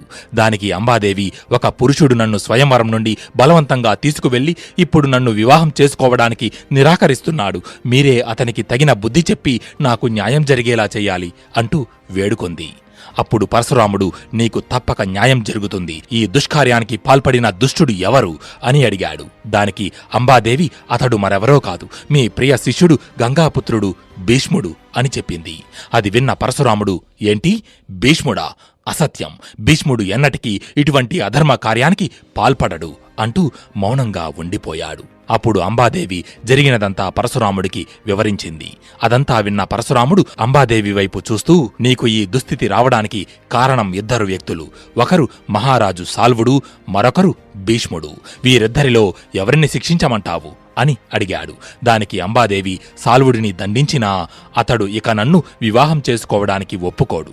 దీనంతటికీ కారణం భీష్ముడు. అతడు చేసిన దానికి శిక్ష అనుభవించాలి అని అంది. అప్పుడు పరశురాముడు, సరే, నీవు కోరుకున్నట్లుగానే చేస్తాను. భీష్ముడు నేను చెప్పిన మాట కాదనడు. అలాగే అతడు నాతో యుద్ధం చేసి గెలవనూ లేడు అని చెప్పి అంబాదేవిని తీసుకుని హస్తినాపురానికి బయలుదేరాడు. హస్తినాపురిలో సరస్వతీ నదీ తీరాన విడిది ఏర్పరుచుకుని భీష్ముడికి కబురు పెట్టాడు పరశురాముడు. పరశురాముడు తనని ఎందుకు రమ్మన్నాడో తెలియక చాలా కాలం తరువాత గురువుగారి నుండి కబురు రావడంతో భీష్ముడు సంతోషంగా గుర్రంపై పరశురాముడి వద్దకు బయలుదేరాడు. భీష్ముడు సరస్వతీ నదీ తీరానికి చేరుకున్నాడు. అక్కడ ఒక బండరాయిపై కూర్చుని తపస్సులో నిమగ్నమైన పరశురాముణ్ణి చూసిన భీష్ముడు అత్యంత వినయంగా రథంపై నుండి కిందకు దిగి మోకాళ్లపై కూర్చుని తపస్సులో కూర్చున్న గురువు కాళ్లను నీళ్లతో కడుగుతున్నాడు. పరశురాముడు వెంటనే తన కళ్ళు తెరచి తన కాళ్ళు కడుగుతున్న భీష్ముడిని చూసి భీష్ముడి యొక్క గురుభక్తికి సంతోషపడి అతన్ని పైకి లేపి కౌగిలించుకున్నాడు. అప్పుడు భీష్ముడు, గురుదేవా, నన్ను పిలిపించడానికి గల కారణమేమిటి అని అడుగగా, ఇంతలో పరశురాముడి వెనుక నుండి అంబాదేవి ముందుకు వచ్చి నిలబడింది. అంబాదేవిని చూసిన భీష్ముడికి విషయమంతా అర్థమయ్యింది. అప్పుడు పరశురాముడు భీష్ముడి వైపు చూస్తూ, భీష్మా, నువ్వు ఈ కన్యను బలవంతంగా స్వయంవరం నుండి తీసుకువచ్చిన మాట నిజమేనా అని అడిగాడు. దానికి భీష్ముడు, అవును గురుదేవా, నేను ఈ కన్యను బలవంతంగా స్వయంవరం నుండి తీసుకువచ్చిన మాట నిజమే. కాని ఈమె మనసులో వేరొక వ్యక్తి ఉన్నారు అన్న విషయం నాకు తెలియదు. ఒకవేళ తెలిసి ఉంటే నేను ఈమెను అక్కడే వదిలేసి వచ్చేవాడిని. తరువాత విషయం తెలిసి నేనే ఈమెను తను ప్రేమించిన మనిషి దగ్గరకు పంపించాను అని చెప్పాడు. దానికి పరశురాముడు, నీ కారణంగానే తను ప్రేమించిన సాల్వుడు తనని కాదన్నాడు. తనని ఇప్పుడు వివాహం చేసుకోవడానికి ఎవరు ముందుకొస్తారు? కాబట్టి ఈమెను నీవే వివాహం చేసుకోవాలి అని అన్నాడు. అప్పుడు భీష్ముడు, గురుదేవా, నేను ఆజన్మాంతం బ్రహ్మచర్య వ్రతాన్ని పఠిస్తానని ప్రతిజ్ఞ చేశాను అని చెప్పగా, పరశురాముడు, ఆ విషయం నాకు తెలుసు, కాని ఇప్పుడు ఆ ప్రతిజ్ఞను అతిక్రమించాలి అని అన్నాడు. దానికి భీష్ముడు, ప్రాణం పోయినా నేను ధర్మవిరుద్ధంగా నడుచుకోను అని సమాధానమిచ్చాడు. అది విన్న పరశురాముడు కోపంగా, నీ గురువుకే నీతులు చెప్పేటంతటి వాడివా నీవు? మర్యాదగా నేను చెప్పిన దానికి ఒప్పుకొని నన్ను సంతోషపరచు, లేదంటే నా కోపాన్ని చవిచూడాల్సి వస్తుంది అని అన్నాడు. అప్పుడు భీష్ముడు, అధర్మబద్ధంగా జీవించడం కంటే ఒక క్షత్రియుడిగా మీతో యుద్ధం చేసి మిమ్మల్ని ఓడించడమో లేదా మీ చేతిలో మరణించడమో శ్రేయస్కరం గురుదేవా అని అన్నాడు. అప్పుడు పరశురాముడు, అయితే సరే, అందుకో నీ ఆయుధాన్ని అంటూ తన శిష్యుడు అకృతవర్ణుడిని తన రథసారథిగా చేసుకుని రథాన్ని అధిష్ఠించాడు. భీష్ముడు కూడా తన ధనస్సును చేతబట్టి రథంపైకెక్కి నిలుచుని ఉన్నాడు. గురు శిష్యులు ఇద్దరూ యుద్ధానికి సిద్ధమయ్యారు. ఏదో ఘోర అనర్థం జరగబోతోందని అనడానికి సూచనగా ఆకాశమంతా కారు మేఘాలు ఆవరించి ఆ ప్రదేశమంతా చీకటితో నిండిపోయింది. సముద్రంలోని అలలు తీరాన్ని దాటి ఎగసిపడుతున్నాయి. పక్షులు, మిగిలిన ప్రాణులన్నీ ఆ ప్రదేశం నుండి దూరంగా వెళ్లిపోతున్నాయి. క్రూర మృగాల భయంకర గర్జనలతో కొండ గుహలన్నీ ప్రతిధ్వనిస్తున్నాయి. ఇంతలో ఒక్కసారిగా పరశురాముడు ధనస్సును ఎక్కుపెట్టి భీష్మునిపై బాణాలు సంధించడం మొదలుపెట్టాడు. కొండపై పడుతున్న వర్షపు చినుకుల్లా ఆకాశం నుండి బాణాలు భీష్ముడి వైపే దూసుకు వస్తున్నాయి. అప్పుడు భీష్ముడు తన ధనస్సును ఎక్కుపెట్టి ఆకాశంలోకి ఒక అస్త్రాన్ని సంధించాడు. ఆ అస్త్రం ఆకాశంలోకి వెళ్లి పెద్దగా పేలి పరశురాముడు వేసిన బాణాలను ధ్వంసం చేసింది.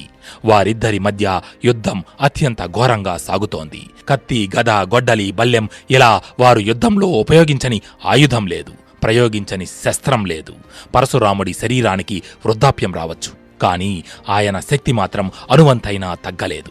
ఇక భీష్ముడైతే గురువుకి ఏమాత్రం తీసిపోకుండా పరశురాముడితో సమానంగా యుద్ధం కొనసాగిస్తున్నాడు. రోజులు నిమిషాల్లా గడిచిపోతున్నాయి. కాని వారిద్దరి మధ్య యుద్ధం జరుగుతూనే ఉంది. ఎవరూ తగ్గడం లేదు. ఇంతలో భీష్ముడు వేసిన బాణం 7 బాణాలుగా మారి పరశురాముని శరీరంలో దిగి శరీరం నుంచి రక్తం ప్రవహిస్తోంది. అది చూసి భీష్ముడు తీవ్రంగా బాధపడ్డాడు. దానితో పరశురాముడి కోపం విపరీతంగా పెరిగిపోయింది. వెంటనే ఒక బాణం సంధించి భీష్ముడి యొక్క రథసారథిని చంపేశాడు. మళ్లీ తన ధనస్సు యొక్క వింటినారిని గట్టిగా లాగి మంత్రం స్మరించగానే అత్యంత శక్తివంతమైన అస్త్రం ఒకటి ప్రత్యక్షమయ్యింది. ఆ అస్త్రం ఏంటో భీష్ముడికి తెలియదు. భీష్ముడు దాన్ని నేర్చుకోలేదు. పరశురాముడు ఆ అస్త్రాన్ని భీష్ముడి మీదకు గురిపెట్టి సంధించాడు. ఆ అస్త్రం అత్యంత వేగంగా భీష్ముడికి వచ్చి తగిలి భీష్ముడు రథంపైనే కుప్పకూలిపోయాడు. వెంటనే గంగాదేవి అక్కడ ప్రత్యక్షమై భీష్ముడి రథానికి సారథిగా మారి రథం నడుపుతూ భీష్ముడిని అక్కడి నుండి తీసుకువెళ్లిపోయింది. ఆ రోజు రాత్రి అయ్యింది. భీష్ముడు ఇంకా మూర్ఛ నుండి తేరుకోలేదు. అప్పుడు ఎక్కడి నుండో భీష్మా అని పిలిచినట్టుగా ఒక పిలుపు వినబడింది. వెంటనే భీష్ముడు తన కనులు తెరచి చూడగా తను ఒక మాయా ప్రపంచంలో నిలబడి ఉన్నాడు. తన ముందు అత్యంత కాంతివంతంగా ప్రకాశిస్తూ 7 దివ్య పురుషులు కనిపించారు. వారు మరెవరో కాదు, 7 వసువులు. వసువులు భీష్ముడి వైపు చూస్తూ, భీష్మా, నువ్వు మేము వేరు కాదు, నువ్వు కూడా మాలో ఒకడివే. ఈ విశ్వంలో పరశురాముణ్ణి జయించగల అస్త్రం ఒక్కటే, అదే మోహనాస్త్రం అని చెప్పి భీష్ముడికి వసువులు మోహనాస్త్ర మంత్రోపదేశం చేసి అక్కడి నుండి మాయమయ్యారు. వెంటనే భీష్ముడు తన కనులు తెరచి చూడగా తన ముందు గంగాదేవి కనిపించింది. తను ఒక ఇంట్లో పడుకొని ఉన్నాడు.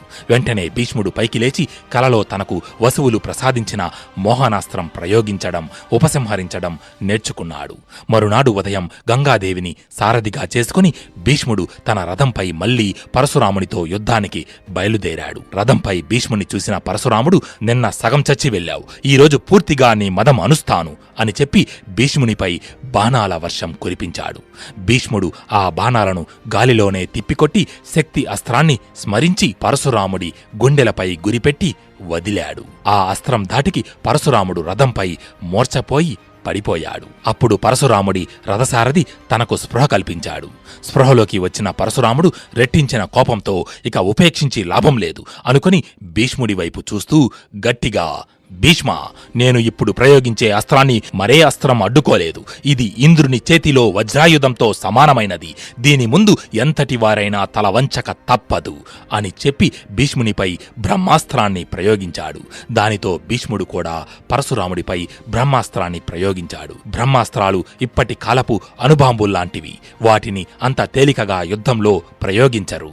ఎందుకంటే వాటి శక్తి వల్ల లోకాలే నాశనమయ్యే ప్రమాదం ఉంది. 2 బ్రహ్మాస్త్రాలు విశ్వంలో ప్రళయాన్ని సృష్టిస్తున్నాయి. ప్రపంచం అంతా అంతమవుతుందా అన్నట్టుగా వాటి నుండి శక్తి ఉత్పన్నమవుతోంది. అప్పుడే భీష్ముడికి వసువులు తనకి ప్రసాదించిన మోహనాస్త్రం స్మరణకు వచ్చింది. వెంటనే భీష్ముడు తన ధనస్సును ఎక్కుపెట్టి మంత్రం స్మరించగానే మోహనాస్త్రం ప్రత్యక్షమయ్యింది. దానిని భీష్ముడు పరశురాముడి మీదకు గురిపెట్టి ప్రయోగించబోతుంటే వెంటనే అక్కడ నారదుడు ప్రత్యక్షమై భీష్ముడి వైపు చూస్తూ, గాంగేయ, పరశురాముడు నీకు విద్య నేర్పిన గురువు, తననే వధించాలి అనుకోవడం ధర్మమేనా అని వారించగా భీష్ముడు, గురుదేవులు పరశురామునితో యుద్ధం చేయడం నాకు ఇష్టం లేదు, కాని నాకు మరో మార్గం తోచలేదు అని అన్నాడు.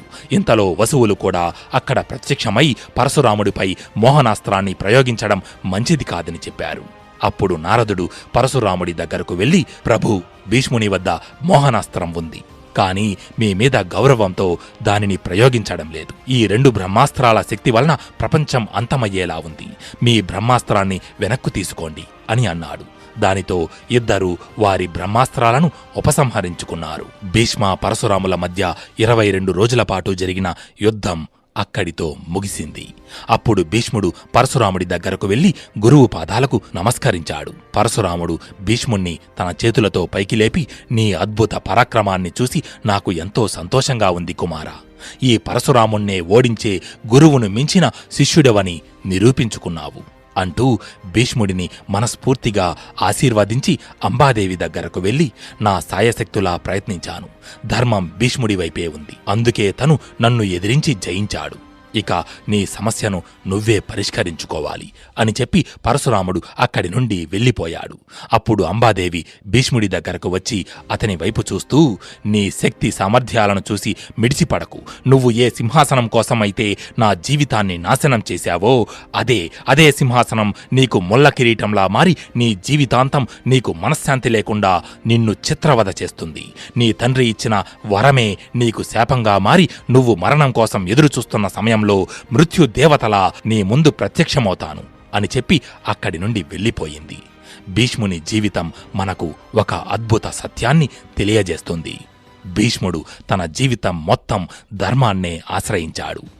తన జీవితంలో చేసిన ఒకే ఒక తప్పు అంబాదేవి మనసులో ఏముందో తెలుసుకోకుండా ఆమెను బలవంతంగా స్వయంవరం నుండి తీసుకురావడం. అది కూడా తను కావాలని చేసిన పని కాదు. అయితే మనం ఒక పని తెలిసి చేసినా తెలియక చేసినా దాని నుండి వచ్చే ప్రతిఫలాన్ని తప్పక ఏదో ఒకరోజు అనుభవించక తప్పదు. మనం చేసిన మంచి కర్మలు చెడు కర్మలను మార్పించలేవు.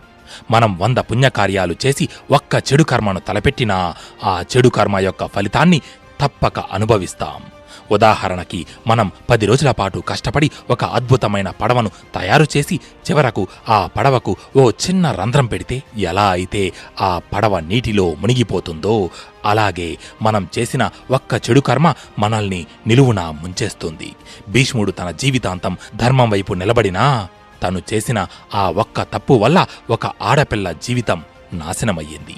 ఆ తప్పే చివరికి భీష్ముడికి అంపశయ్యపై పడుకునేలా చేసింది. 2 ఏళ్లు గడిచింది.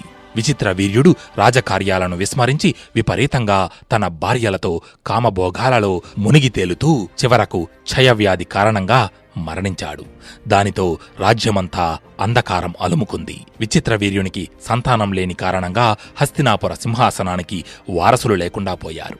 ఒక రాజ్యానికి రాజు లేడు అంటే అది సాధారణ విషయం కాదు. రాజ్యంలో అవినీతి అన్యాయాలు పెరిగిపోతాయి. దొంగలు దోపిడీదారులకు అది నిలయంగా మారుతుంది. శత్రు రాజ్యాలు రాజ్యంపై దండెత్తడానికి సిద్ధమవుతాయి. రాజ్య ఆర్థిక వ్యవస్థ దెబ్బతింటుంది. రాజ్య ప్రజలలో తిరుగుబాటు ప్రారంభమవుతుంది. రాజ్యం ఇటువంటి క్లిష్ట పరిస్థితుల్లో ఉండగా ఒకసారి సత్యవతీదేవి భీష్ముడిని కలిసి, కుమారా, నేను అడిగిన దానికి కాదనకుండా అంగీకరిస్తావా అని అడిగింది. అప్పుడు భీష్ముడు సత్యవతీదేవి వైపు చూస్తూ, అమ్మా, మీరు నన్ను అర్థించకూడదు, ఆజ్ఞాపించండి అని అన్నాడు. అప్పుడు సత్యవతీదేవి, ప్రస్తుతం మన భరత వంశానికి వారసులు లేరు.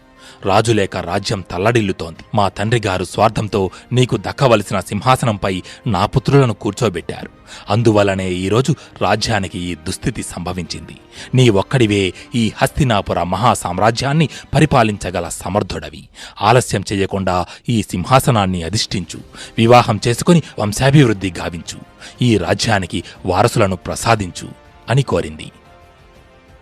హస్తినాపుర సింహాసనాన్ని అధిష్ఠించి వివాహం చేసుకుని సంతాన సుఖాన్ని అనుభవించమన్న తన తల్లి సత్యవతీదేవితో, అమ్మా, ఏ ప్రతిజ్ఞ కారణంగానైతే ఈ భీష్ముడు ఇంతటి పేరు ప్రఖ్యాతలను కీర్తిని సంపాదించాడో ఆ ప్రతిజ్ఞను తప్పి నేనెలా జీవించగలను?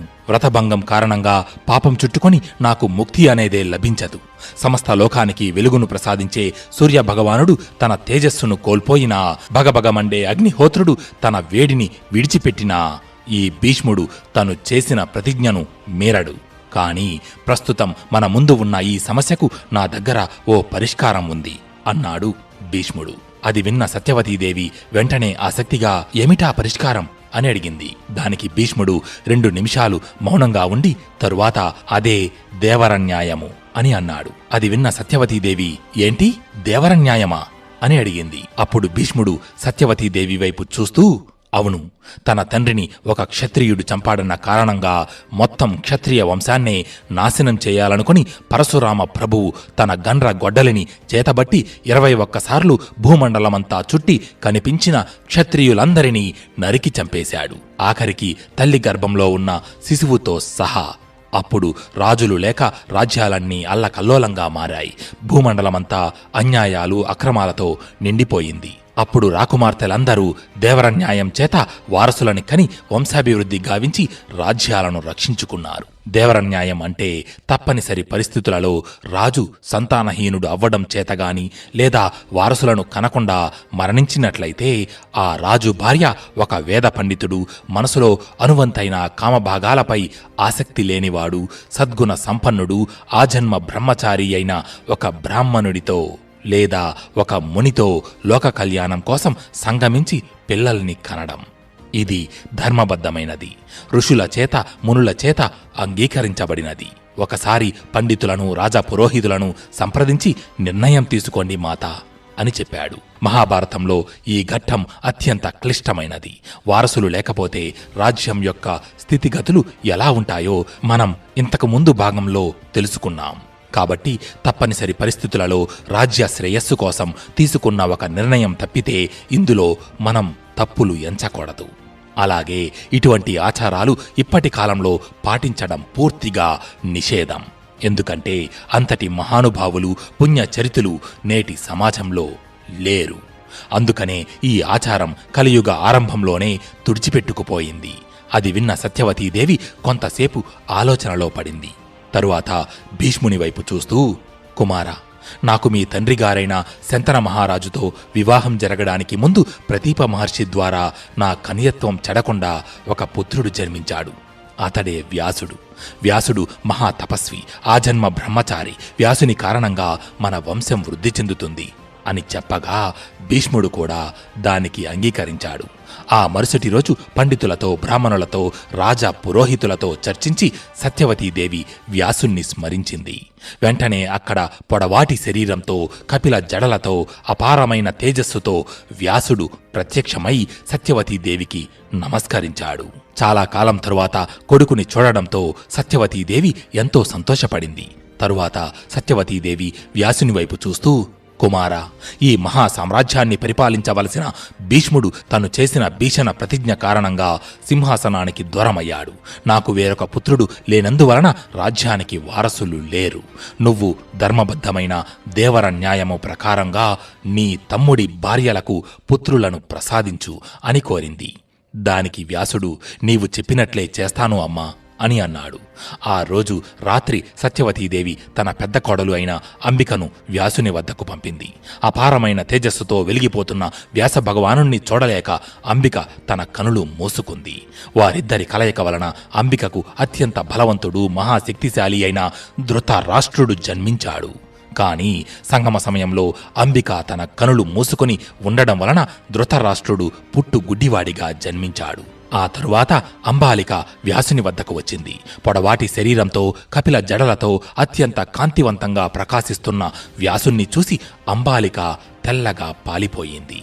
వ్యాసుని కారణంగా అంబాలికకు అత్యంత పరాక్రమవంతుడు, సద్గుణ సంపన్నుడు అయిన పాండురాజు జన్మించాడు. కాని సంగమ సమయంలో అంబాలిక భయంతో తెల్లగా పాలిపోయినందువలన పాండురాజు పాండువర్ణం అంటే శరీరమంతా తెల్లటి రంగుతో జన్మించాడు. అయితే అంబికకు గుడ్డివాడు పుట్టడం వలన సత్యవతీదేవి చింతించి మళ్లీ అంబికను వ్యాసుని వద్దకు వెళ్ళమని చెప్పింది. అయితే అంబికకు వ్యాసుని వద్దకు వెళ్లడం ఇష్టం లేదు. కాని అత్తగారి మాట కాదనలేక తన దగ్గర ఉండే ఒక దాసికి తనలాగే అలంకరించి వ్యాసుని వద్దకు పంపింది. కాని ఆమె వ్యాసుడిని చూసి భయపడలేదు. ప్రేమతో వ్యాసుడిని సేవించింది. వారిద్దరి కలయిక వలన దాసి గర్భాన ఎటువంటి లోపాలు లేకుండా సర్వగుణ సంపన్నుడు, సాక్షాత్తు ఆ యమధర్మరాజే విదురునిగా జన్మించాడు. అయితే వ్యాసుడు దాసిని గుర్తుపట్టకపోవడానికి కారణం వ్యాసుడి ఉద్దేశం కేవలం ఒక్కటే, వంశాన్ని నిలబెట్టడం, రాజ్యానికి వారసులను ఇవ్వడం. అంతకు మించి తన మనసులో ఎటువంటి కోరికలు గాని, ఆసక్తి గాని లేదు. అందుకే తను తన తమ్ముడి భార్యలైన అంబిక, అంబాలికలను పూర్తిగా చూడను కూడా లేదు.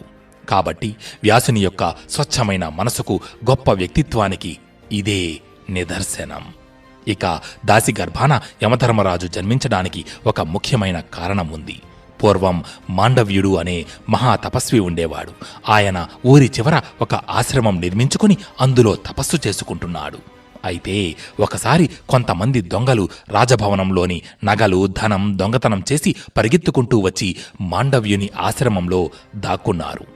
ఆ దొంగలను వెంబడిస్తూ వచ్చిన రాజభటులు అక్కడ ఉన్న మాండవ్యుని చూసి రాజుగారి ధనం నగలు దొంగలించి కొంతమంది దొంగలు ఇటువైపు వచ్చారు, మీరు ఏమైనా వాళ్లను చూశారా అని అడిగారు. కాని మౌనవ్రతంలో ఉన్న మాండవ్యుడు సమాధానం ఇవ్వకుండా అలాగే మౌనంగా ఉన్నాడు.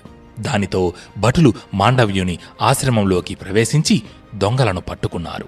అయితే ఆ దొంగతనంలో మాండవ్యునికి కూడా భాగం ఉందని అనుమానించి భటులు మాండవ్య మునిని కూడా ఆ దొంగలతో పాటు బంధించి మహారాజు ముందు ప్రవేశపెట్టారు. కాని మాండవ్యుడు మహారాజు అడిగినా కూడా తన నోరు విప్పి నిజం చెప్పలేదు. దానితో మహారాజు నిజంగానే మాండవ్యుడికి కూడా ఆ దొంగతనంతో సంబంధం ఉందని భావించి భటుల వైపు చూస్తూ ఇతనికి సోలారోహణ శిక్ష విధించండి అని ఆజ్ఞాపించాడు. సోలారోహణం అంటే ఒక పొడవాటి సోలంపై మనిషిని కూర్చోబెట్టడం. మనిషి యొక్క బరువు కారణంగా ఆ సోలం మనిషి యొక్క శరీరంలోకి దిగి తల నుండి బయటకు వచ్చి ఆ మనిషి మరణిస్తాడు. రాజు ఆజ్ఞాపించినట్లే భటులు మాండవ్యమునిని సోలంపై కూర్చోబెట్టారు. అయినా సరే మాండవ్యుడు తన తపస్సుని ఆపలేదు. ఆ సోలంపైనే కూర్చుని తపస్సు చేస్తున్నాడు. మన నిత్య జీవితంలో మనకంటూ ఒక బలమైన లక్ష్యం ఉంటుంది. కానీ మధ్యలో ఎదురయ్యే చిన్న చిన్న సమస్యలకు భయపడి మన ప్రయత్నాన్ని మధ్యలోనే ఆపేస్తుంటాం. కానీ మాండవ్యుడు మాత్రం తను ఎంత చిత్రవద అనుభవిస్తున్నా తన తపస్సుని మాత్రం ఆపలేదు. మరోసారి మీరు మీ ఓటమిని అంగీకరించి మీ ప్రయత్నాన్ని ఆపేసేటప్పుడు ఒకే ఒక్కసారి మిత్రమా మాండవ్యుని జీవిత కథను గుర్తు తెచ్చుకోండి. కొన్ని గంటలకు సోలం శరీరం గుండా లోనికి ప్రవేశించి మాండవ్యుని కంఠం వరకు వచ్చేసింది. మాండవ్యుడు చేస్తున్న ఈ భయంకర తపస్సును చూసి ఆశ్చర్యపోయి మిగిలిన మహర్షులు పక్షుల రూపాన్ని ధరించి మాండవ్యుడి వద్దకు వచ్చి, మహానుభావా, నీ అంతటి తపస్వికి ఇంతటి భయంకర శిక్షను విధించిందెవరు అని అడిగారు. దానికి మాండవ్యుడు, మనిషి జీవితంలో ఏదీ కారణం లేకుండా జరగదు. ఇది నా పూర్వజన్మ యొక్క పాపఫలం అయ్యుంటుంది. దాన్ని నేను ఇప్పుడు అనుభవిస్తున్నాను. దీనికి వేరే వారిని నిందించి ప్రయోజనం లేదు అని సమాధానమిచ్చాడు. దానితో ఆ మహర్షులు అక్కడి నుండి వెళ్ళిపోయారు. అయితే ఈ మాటలన్నీ అక్కడ కాపలాగా ఉన్న భటులు విని మహారాజు వద్దకు వెళ్లి జరిగినదంతా వివరించారు. దానితో మహారాజు జరిగిన దానికి బాధపడి వెంటనే అక్కడికి వచ్చి మాండవ్యుడిని ఆ సోలంపై నుంచి దింపమని భటులకు ఆజ్ఞాపించాడు. కానీ ఎంత ప్రయత్నించినా ఆ సోలం మాండవ్యుని శరీరం నుంచి బయటకు రావడం లేదు. దానితో ఆ సోలాన్ని అక్కడితో నరికేశారు. సోలంలోని కొంత భాగం శరీరంలో అలాగే ఉండిపోవడం వలన మాండవ్యుడికి ఆని మాండవ్యుడు అనే పేరు వచ్చింది. ఆ తరువాత మాండవ్యుడు తను ఇంతటి భయంకరమైన శిక్షను పొందడానికి గల కారణం ఏమిటో తెలుసుకోవడం కోసం యమలోకానికి వెళ్ళాడు. అక్కడ యమధర్మరాజుని కలిసి, యమధర్మరాజా, ఇంతటి భయంకరమైన శిక్షను అనుభవించేంత పాపం నేను ఏం చేశాను అని అడిగాడు. దానికి యముడు, నువ్వు నీ చిన్నతనంలో తూనీగలను పట్టుకుని వాటిని సూదులతో గుచ్చుతూ ఆనందించేవాడివి, అందుకనే నీకు ఈ శిక్ష అని అన్నాడు. అప్పుడు మాండవ్యుడు, అలా చేస్తున్నప్పుడు నా వయసు ఎంత అని అడిగాడు. దానికి యముడు 9 సంవత్సరాలు అని సమాధానమిచ్చాడు.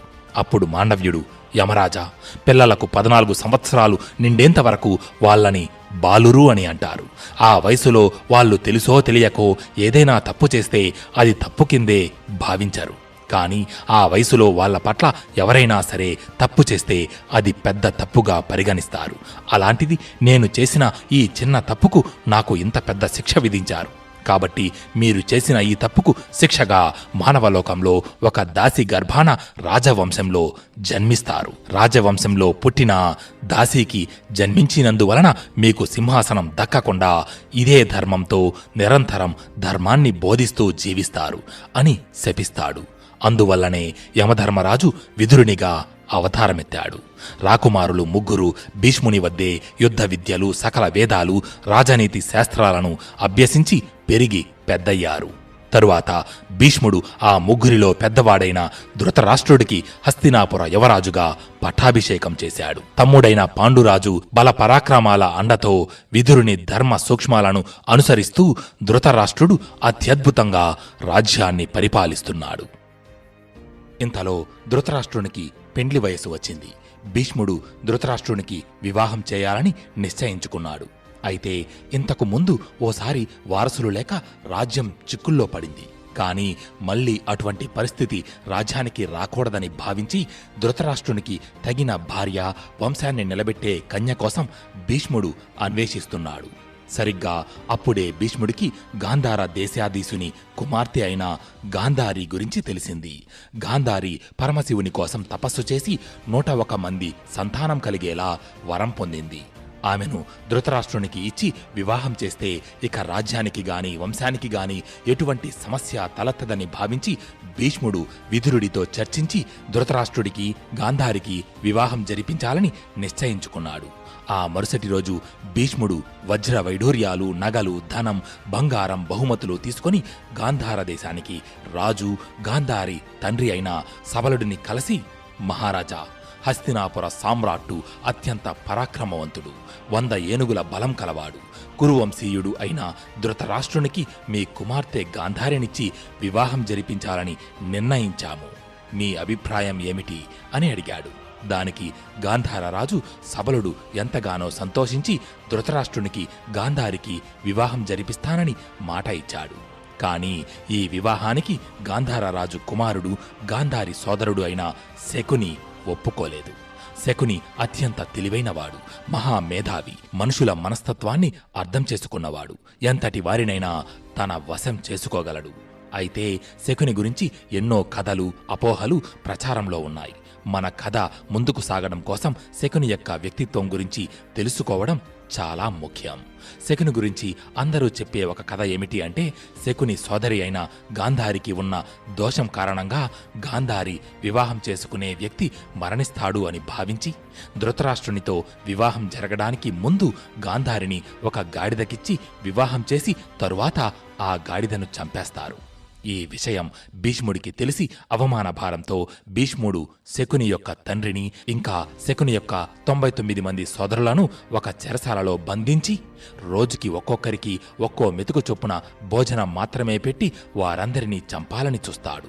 దానితో శకుని యొక్క తండ్రి తమని ఇంతటి చిత్రహింసలకు గురిచేసి చంపాలని చూసిన భీష్ముడి యొక్క కుటుంబంపై పగ తీర్చుకోవడానికి వారందరికీ ఇచ్చిన ఒక్కొక్క అన్నం మెతుకులన్నిటినీ ఒక ముద్దగా చేసి శకునికి పెట్టి శకుని ఒక్కడినే బ్రతికించి వాళ్ళందరూ మరణిస్తారు. అందువల్లనే శకుని కురువంశంపై పగబట్టి ఆ వంశాన్నే నాశనం చేయాలని అనుకుంటాడు. అయితే ఇప్పుడు ఈ కథ నిజమేనా అన్న విషయం తెలుసుకుందాం. నిజానికి ఈ కథ భారతంలో ఎక్కడా లేదు. మనం మహాభారతం మొత్తం చూస్తే మనకు భీష్ముని యొక్క వ్యక్తిత్వం ఏంటో అర్థమవుతుంది.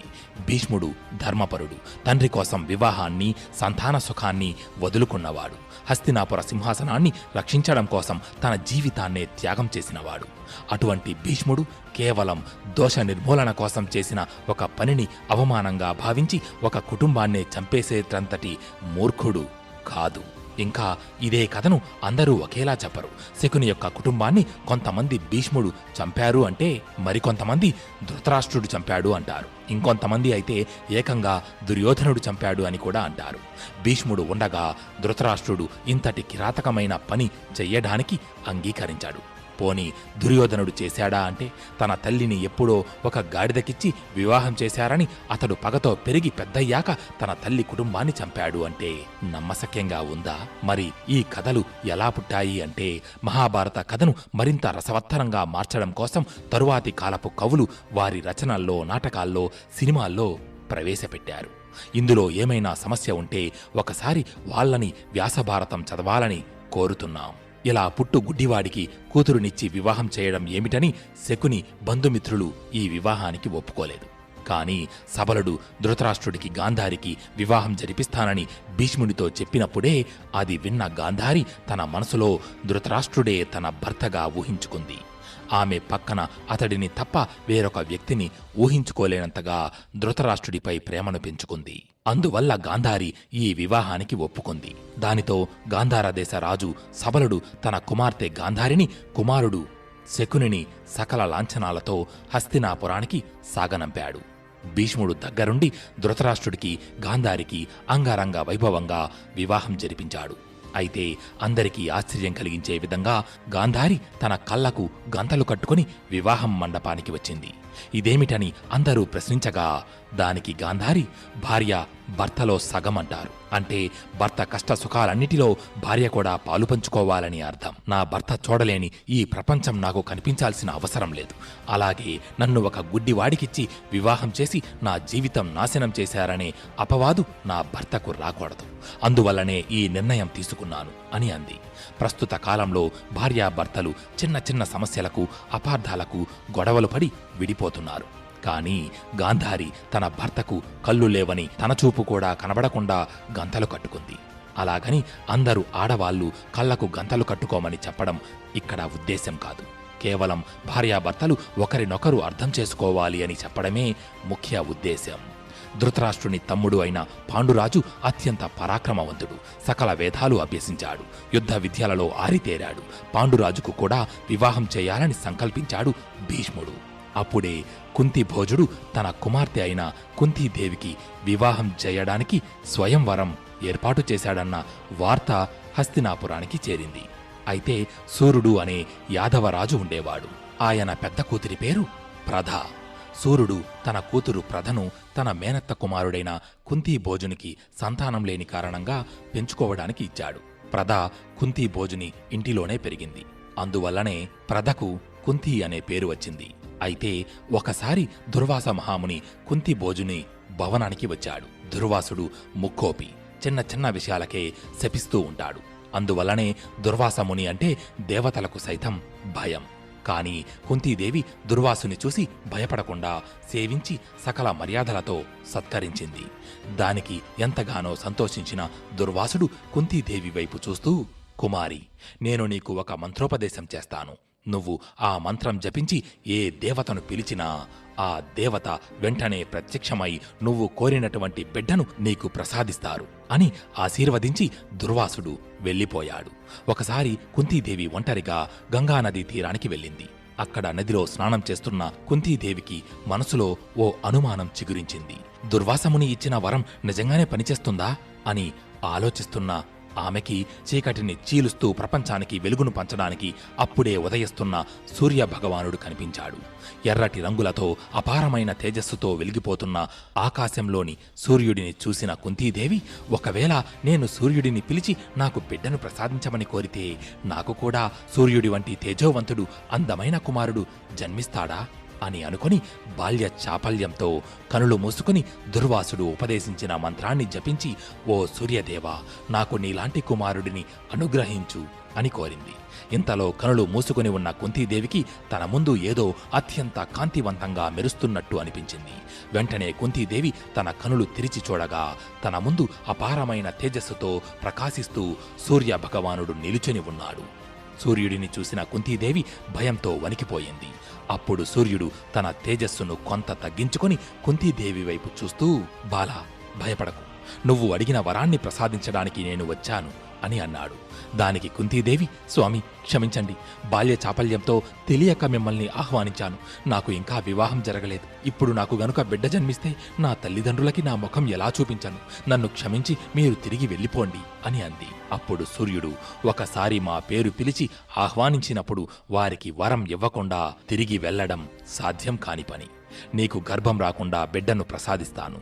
అలాగే ఆ బిడ్డను స్వయంగా నేనే రక్షిస్తాను అని చెప్పి తదాస్తు అని ఆశీర్వదించాడు.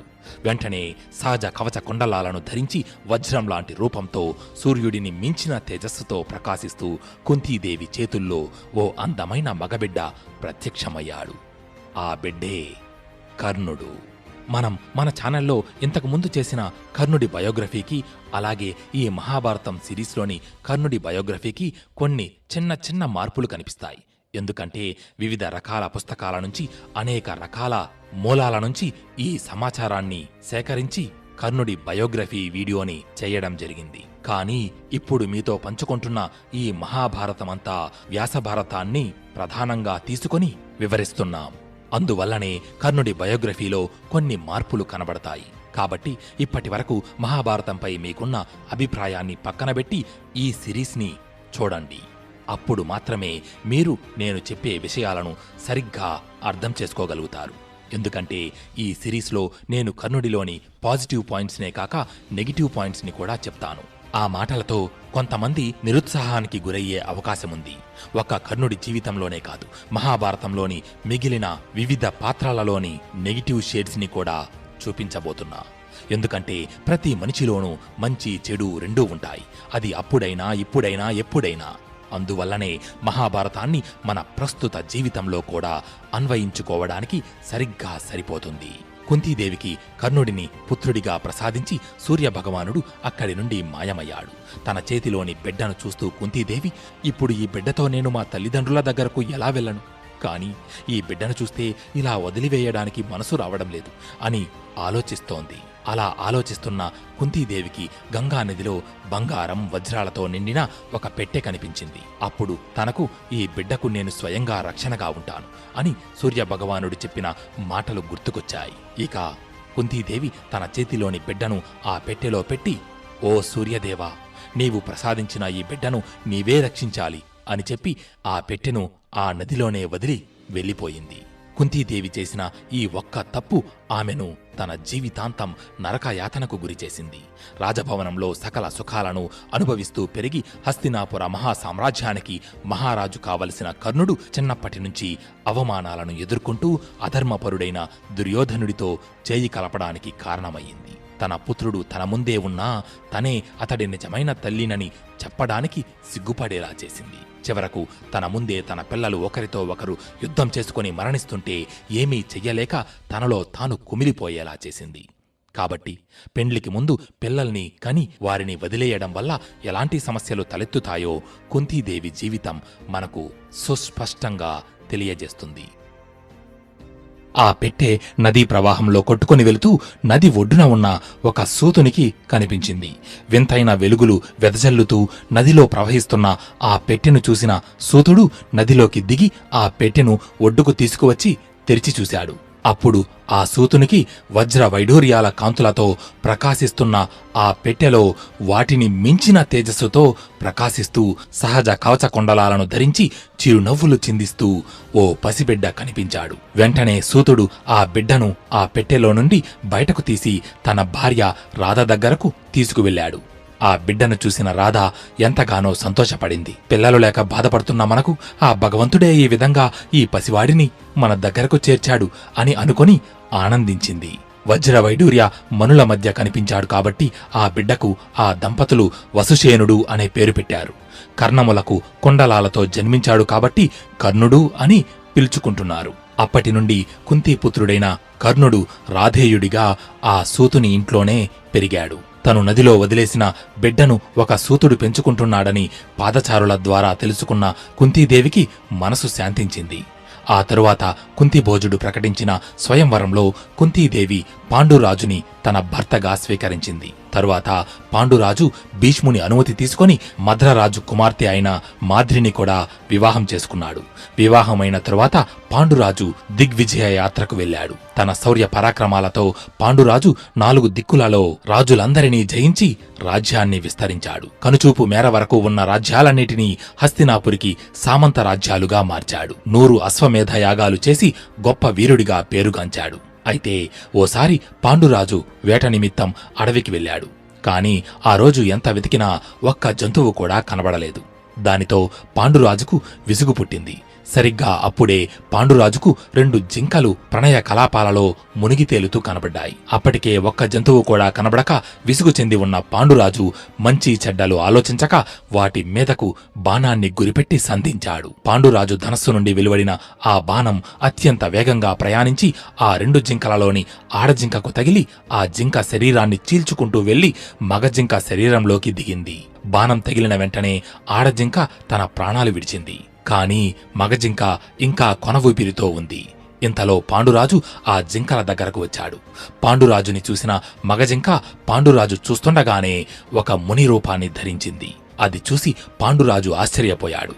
నిజానికి ఆ జింకలు సాధారణ జింకలు కాదు, ఒక మునిపత్ని. అయితే వారు తమకి ఉన్న తపశ్శక్తి ద్వారా జింకల రూపాన్ని ధరించి క్రీడిస్తున్నారు. ఈ విషయం తెలియక పాండురాజు వారిపై బాణప్రయోగం చేశాడు. కొన ఊపిరితో ఉన్న ముని పాండురాజు వైపు చూస్తూ, మహారాజా, వేట క్షత్రియ ధర్మం, అందులో తప్పులేదు. కాని అనారోగ్యంతో ఉన్న జంతువులను, క్రీడిస్తున్న జంతువులను అతి కిరాతకులు కూడా వేటాడరు. ధర్మాధర్మాలు తెలిసి కూడా మీరు క్రీడిస్తున్న మాపై బాణం ఎందుకు ప్రయోగించారు అని అడిగాడు. దానికి పాండురాజు, నేను మిమ్మల్ని మోసగించిగాని నమ్మించిగాని చంపలేదు, కాబట్టి ఇందులో నా తప్పేమీ లేదు అని తనని తాను సమర్థించుకున్నాడు. దానితో ఆ ముని కోపంతో పాండురాజు వైపు చూస్తూ, అధర్మంగా సంగమిస్తున్న మమ్మల్ని నువ్వు ఎలా చంపావో అలాగే నువ్వు నీ భార్యతో సంగమించిన మరుక్షణమే మరణిస్తావు అని శపించి తన తుది శ్వాసను విడిచాడు. ఇక్కడ మనం జాగ్రత్తగా గమనిస్తే పాండురాజుకు ఎప్పుడైతే అడవిలో ఒక్క జంతువు కూడా కనబడలేదో ఆయన తన విచక్షణా జ్ఞానాన్ని మరచి ధర్మాధర్మాలు పట్టించుకోకుండా క్రీడిస్తున్న జంతువులపై బాణప్రయోగం చేశాడు. కాబట్టి ఎప్పుడూ కోపంలో గాని బాధలో గాని అధిక సంతోషంలో ఉన్నప్పుడు గాని నిర్ణయాలు తీసుకోకూడదు అని మన జీవితానికి ఓ సందేశం. అలాగే బాణం తగిలి కొన ఊపిరితో ఉన్న ముని అధర్మంగా నన్ను ఎందుకు కొట్టావు అని అడిగినప్పుడు పాండురాజు తన తప్పు ఒప్పుకొని క్షమాపణ చెప్పి ఉంటే ఆ ముని శపించకుండా తప్పక క్షమించి ఉండేవారు. కాని పాండురాజు తన తప్పు ఒప్పుకోకుండా తనను తాను సమర్థించుకొని తన చేతులారా తానే శాపానికి గురయ్యాడు. కాబట్టి మనం ఎప్పుడైనా పొరబాటున తప్పు చేసినా ధైర్యంగా తప్పు ఒప్పుకొని క్షమించమని కోరడం ద్వారా ఎదుటివారి దృష్టిలో మన పట్ల మంచి అభిప్రాయం ఏర్పడుతుంది. ముని ఇచ్చిన శాపానికి పాండురాజు దుఃఖించి సంసార సుఖం లేనప్పుడు తపస్సు చేయడమే మంచిదని భావించాడు. తన భార్యల వైపు చూస్తూ, మీరు హస్తినాపురానికి వెళ్లి భీష్ముడికి, మాత సత్యవతీదేవికి జరిగిన విషయం చెప్పండి, నేను ఇక్కడే ఉండి తపస్సు ఆచరిస్తాను అని అన్నాడు. దానికి కుంతి, మాద్రి, నాథా, మేము మీరు లేకుండా రాజ్యానికి ఎలా వెళ్ళగలము? మేము కూడా మీతోనే ఉంటాం అని అన్నారు. దానికి పాండురాజు అంగీకరించి తనతో పాటు వేట నిమిత్తం వచ్చిన వారందరికీ తన దగ్గర ఉన్న బంగారాన్ని, ధనాన్ని దానం చేసి తిరిగి వాళ్ళందరినీ హస్తినాపురికి పంపించాడు. తరువాత పాండురాజు మునివృత్తి చేపట్టి తన భార్యలతో పాటు వానప్రస్థానికి బయలుదేరాడు. ఉత్తర దిక్కుగా ప్రయాణం చేసి శతశృంగ పర్వతం మీద తపస్సు చేయడం ప్రారంభించాడు. కుంతి, మాద్రి మనస్ఫూర్తిగా భర్తను సేవిస్తున్నారు. అయితే ఒక అమావాస్య రోజు మహాపురుషులందరూ బ్రహ్మలోకానికి వెళ్తున్నారు. దానితో పాండురాజు కూడా తన భార్యలతో బ్రహ్మలోకానికి వెళ్లడానికి ప్రయాణమయ్యాడు. పాండురాజును చూసిన ఆ మహర్షులు, రాజా, ఇవి దేవమార్గాలు, మీలాంటి వారు రాలేరు అని అన్నాడు. దానితో పాండురాజుకు విషయం అర్థమయ్యింది. ఆ ఋషుల వంక చూస్తూ, మహాత్మా, మాకు సంతానం లేదు, అందువల్లనే కదా మాకు దేవమార్గంలో ప్రవేశించడానికి అర్హత లేదు అని అన్నాడు. అప్పుడు ఆ మహర్షులు దివ్య దృష్టితో పాండురాజు వైపు చూసి, రాజా, మీ జాతకంలో సంతానయోగం ఉంది, సమస్త లోకాన్ని పరిపాలించగల జగదేక వీరులు మీకు కుమారులుగా జన్మిస్తారు, సంతానం కోసం ప్రయత్నించండి అని చెప్పారు. తరువాత పాండురాజు ఋషులు చెప్పిన విషయాల గురించి ఆలోచిస్తూ తన మనసులో, మనిషిగా జన్మించిన వాడికి 4 రుణాలు ఉంటాయి. అవే దేవరుణము, ఋషి రుణము, పితృరుణము మరియు మనుష్య రుణము. పురుషుడు ఈ 4 రుణాలను తీర్చాలి, లేకపోతే అతనికి పుణ్యలోకాలు ఉండవు. యజ్ఞాల వలన దేవరుణము, వేదాలు అధ్యయనం చేయడం ద్వారా ఋషుల రుణము, శ్రాద్ధ కర్మలు నిర్వర్తించడం ద్వారా అనగా పుత్రులను కాని వారి ద్వారా పితరులకు గాని ఉత్తమ గతులు కలిగించడం ద్వారా పితృరుణము, దయాగుణం వలన మనుష్య రుణమును తీర్చుకుంటాడు. నేను పితృరుణము తప్ప మిగిలిన అన్ని రుణములు తీర్చుకున్నాను. కాని మునిశాపం వలన నాకు సంతానయోగం లేదు, ఏం చేయాలి అని ఆలోచిస్తున్న పాండురాజుకు దేవరన్యాయం గుర్తుకొచ్చింది. వెంటనే కుంతీదేవిని పిలిచి ఆమె వైపు చూస్తూ, కుంతి, సంతానం లేకుండా జీవించినా మరణించినా ఒకటే. కాబట్టి ధర్మ మార్గమున దేవరన్యాయం ద్వారా పుత్రులను నీవు కను అన్నాడు. దానికి కుంతీదేవి, మహారాజా, మేము నీ ధర్మపత్నులం, మనసులో కూడా పురుషుడి గురించి ఆలోచించం. అలాంటిది వేరే వారి ద్వారా సంతానాన్ని ఎలా పొందము? కాని నాకు వివాహం జరగకముందు దుర్వాస మహాముని నేను చేసిన సత్కారాలకు సంతోషపడి నాకు ఒక మంత్రోపదేశం చేశారు. ఆ మంత్రం జపించి నేను ఏ దేవతను స్మరించినా ఆ దేవతలు ప్రత్యక్షమై వారి అంశతో బిడ్డను ప్రసాదిస్తారు. ఆ మంత్రము సహాయంతో మనకు సంతానం కలుగుతుంది. నేను ఏ దేవతను ఆరాధించాలో చెప్పండి అని చెప్పి కర్ణుడి విషయం ఒక్కటి మాత్రం దాచి మిగతా విషయమంతా చెప్పింది. దానికి పాండురాజు సంతోషపడి, కుంతి, ధర్మదేవుడిని మించిన దేవత లేదు. ఆయన కారణంగా మనకు ధర్మాత్ముడు, సద్గుణ సంపన్నుడు అయిన పుత్రుడు జన్మిస్తాడు. కాబట్టి ధర్మదేవుడిని స్మరించు, ప్రజలను కన్నబిడ్డల్లా చూసుకునేవాడు, ధర్మబద్ధంగా రాజ్య పరిపాలన సాగించే పుత్రుడిని ప్రసాదించమని కోరు అని అన్నాడు. భర్త అనుమతితో కుంతీదేవి యమధర్మరాజును స్మరించింది. యమధర్మరాజు దయవలన కుంతీదేవి గర్భం దాల్చింది. 1 సంవత్సరానికి కుంతీదేవి గర్భాన ఓ కుమారుడు జన్మించాడు.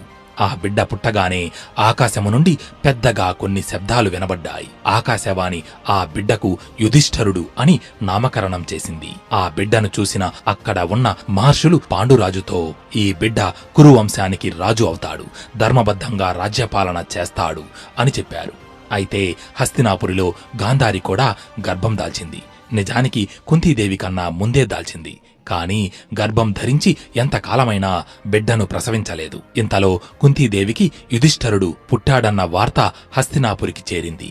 అది విని భరించలేక గాంధారి తన గర్భంపై బలంగా చేతులతో బాదుకుంది. దానితో ఆమెకు గర్భస్రావమై ఒక మాంసపు ముద్దకు జన్మనిచ్చింది. ఇది చూసి అందరూ ఆశ్చర్యపోయారు. అయితే ఈ విషయం వ్యాసుడికి తెలిసి హస్తినాపురానికి వచ్చాడు. ఆ మాంసపు ముద్దను 101 భాగాలుగా ఖండించి వాటిని నేతి కొండలలో పెట్టి కాపాడమని, ఆమెకు 100 మంది పుత్రులు 1 పుత్రిక కలుగుతారని చెప్పాడు. తను చేసిన పనికి బాధపడి వ్యాసుడు చెప్పినట్టు చేసింది. అయితే అక్కడ శతశృంగ పర్వతం మీద ఉన్న పాండురాజుకు మరొక కొడుకు కావాలనిపించింది. వెంటనే కుంతీదేవి దగ్గరకు వెళ్లి, కుంతి, బలమైన వేళ్లతో భూమిలో కూరుకొని ఉన్న పెద్ద పెద్ద వృక్షాలను సైతం పెకిలించి గాలిలో ఎగరవేయగల శక్తి వాయువుకి ఉంది. ఆ వాయుదేవుని స్మరించి అంతటి బలశాలి అయిన పుత్రుడిని పొందు అని అన్నాడు. కుంతీదేవి భర్త మాట ప్రకారం వాయుదేవుణ్ణి ప్రార్థించింది. ఆయన దయవలన గర్భం దాల్చింది. 1 సంవత్సరం తిరగగానే ఆమెకు అమిత బల సంపన్నుడైన పుత్రుడు జన్మించాడు. ఆకాశవాణి ఆ బిడ్డకు భీమసేనుడు అని నామకరణం చేసింది. అయితే ఇంతలో హస్తినాపురిలో ఆకాశం అంతా కారుమేఘాలు ఆవరించి రాజ్యమంతా చీకటితో నిండిపోయింది. ఆకాశంలో ఉరుములు, మెరుపులు, గర్జనలతో పెద్ద తుఫాను మొదలయ్యింది. రాజ్యంలోని పశువులు వింతైన శబ్దాలు చేస్తూ అరుస్తున్నాయి. ఈ శకునాలు వేటిని సూచిస్తున్నాయా అని వ్యాసుడు తన దివ్య దృష్టితో చూశాడు. అప్పుడు తనకి కొన్ని దృశ్యాలు కనబడ్డాయి.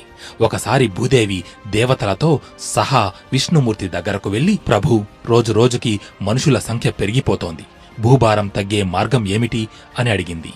దానికి శ్రీ మహావిష్ణువు చిన్నగా అంటూ నవ్వి, త్వరలోనే ధృతరాష్ట్రుడు అనే మహారాజుకు కలి అంశతో దుర్యోధనుడు జన్మిస్తాడు.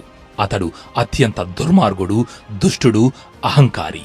అతని కారణంగా కురుక్షేత్రం అనే మహాసంగ్రామం జరుగుతుంది.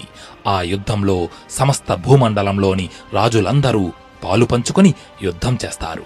ఆ యుద్ధంలో దుర్యోధనుడు, తన సోదరులు, ఆ యుద్ధంలో పాల్గొన్న రాజులందరూ మరణిస్తారు. అప్పుడు భూభారం తగ్గుతుంది, చింతించకు అని అన్నాడు.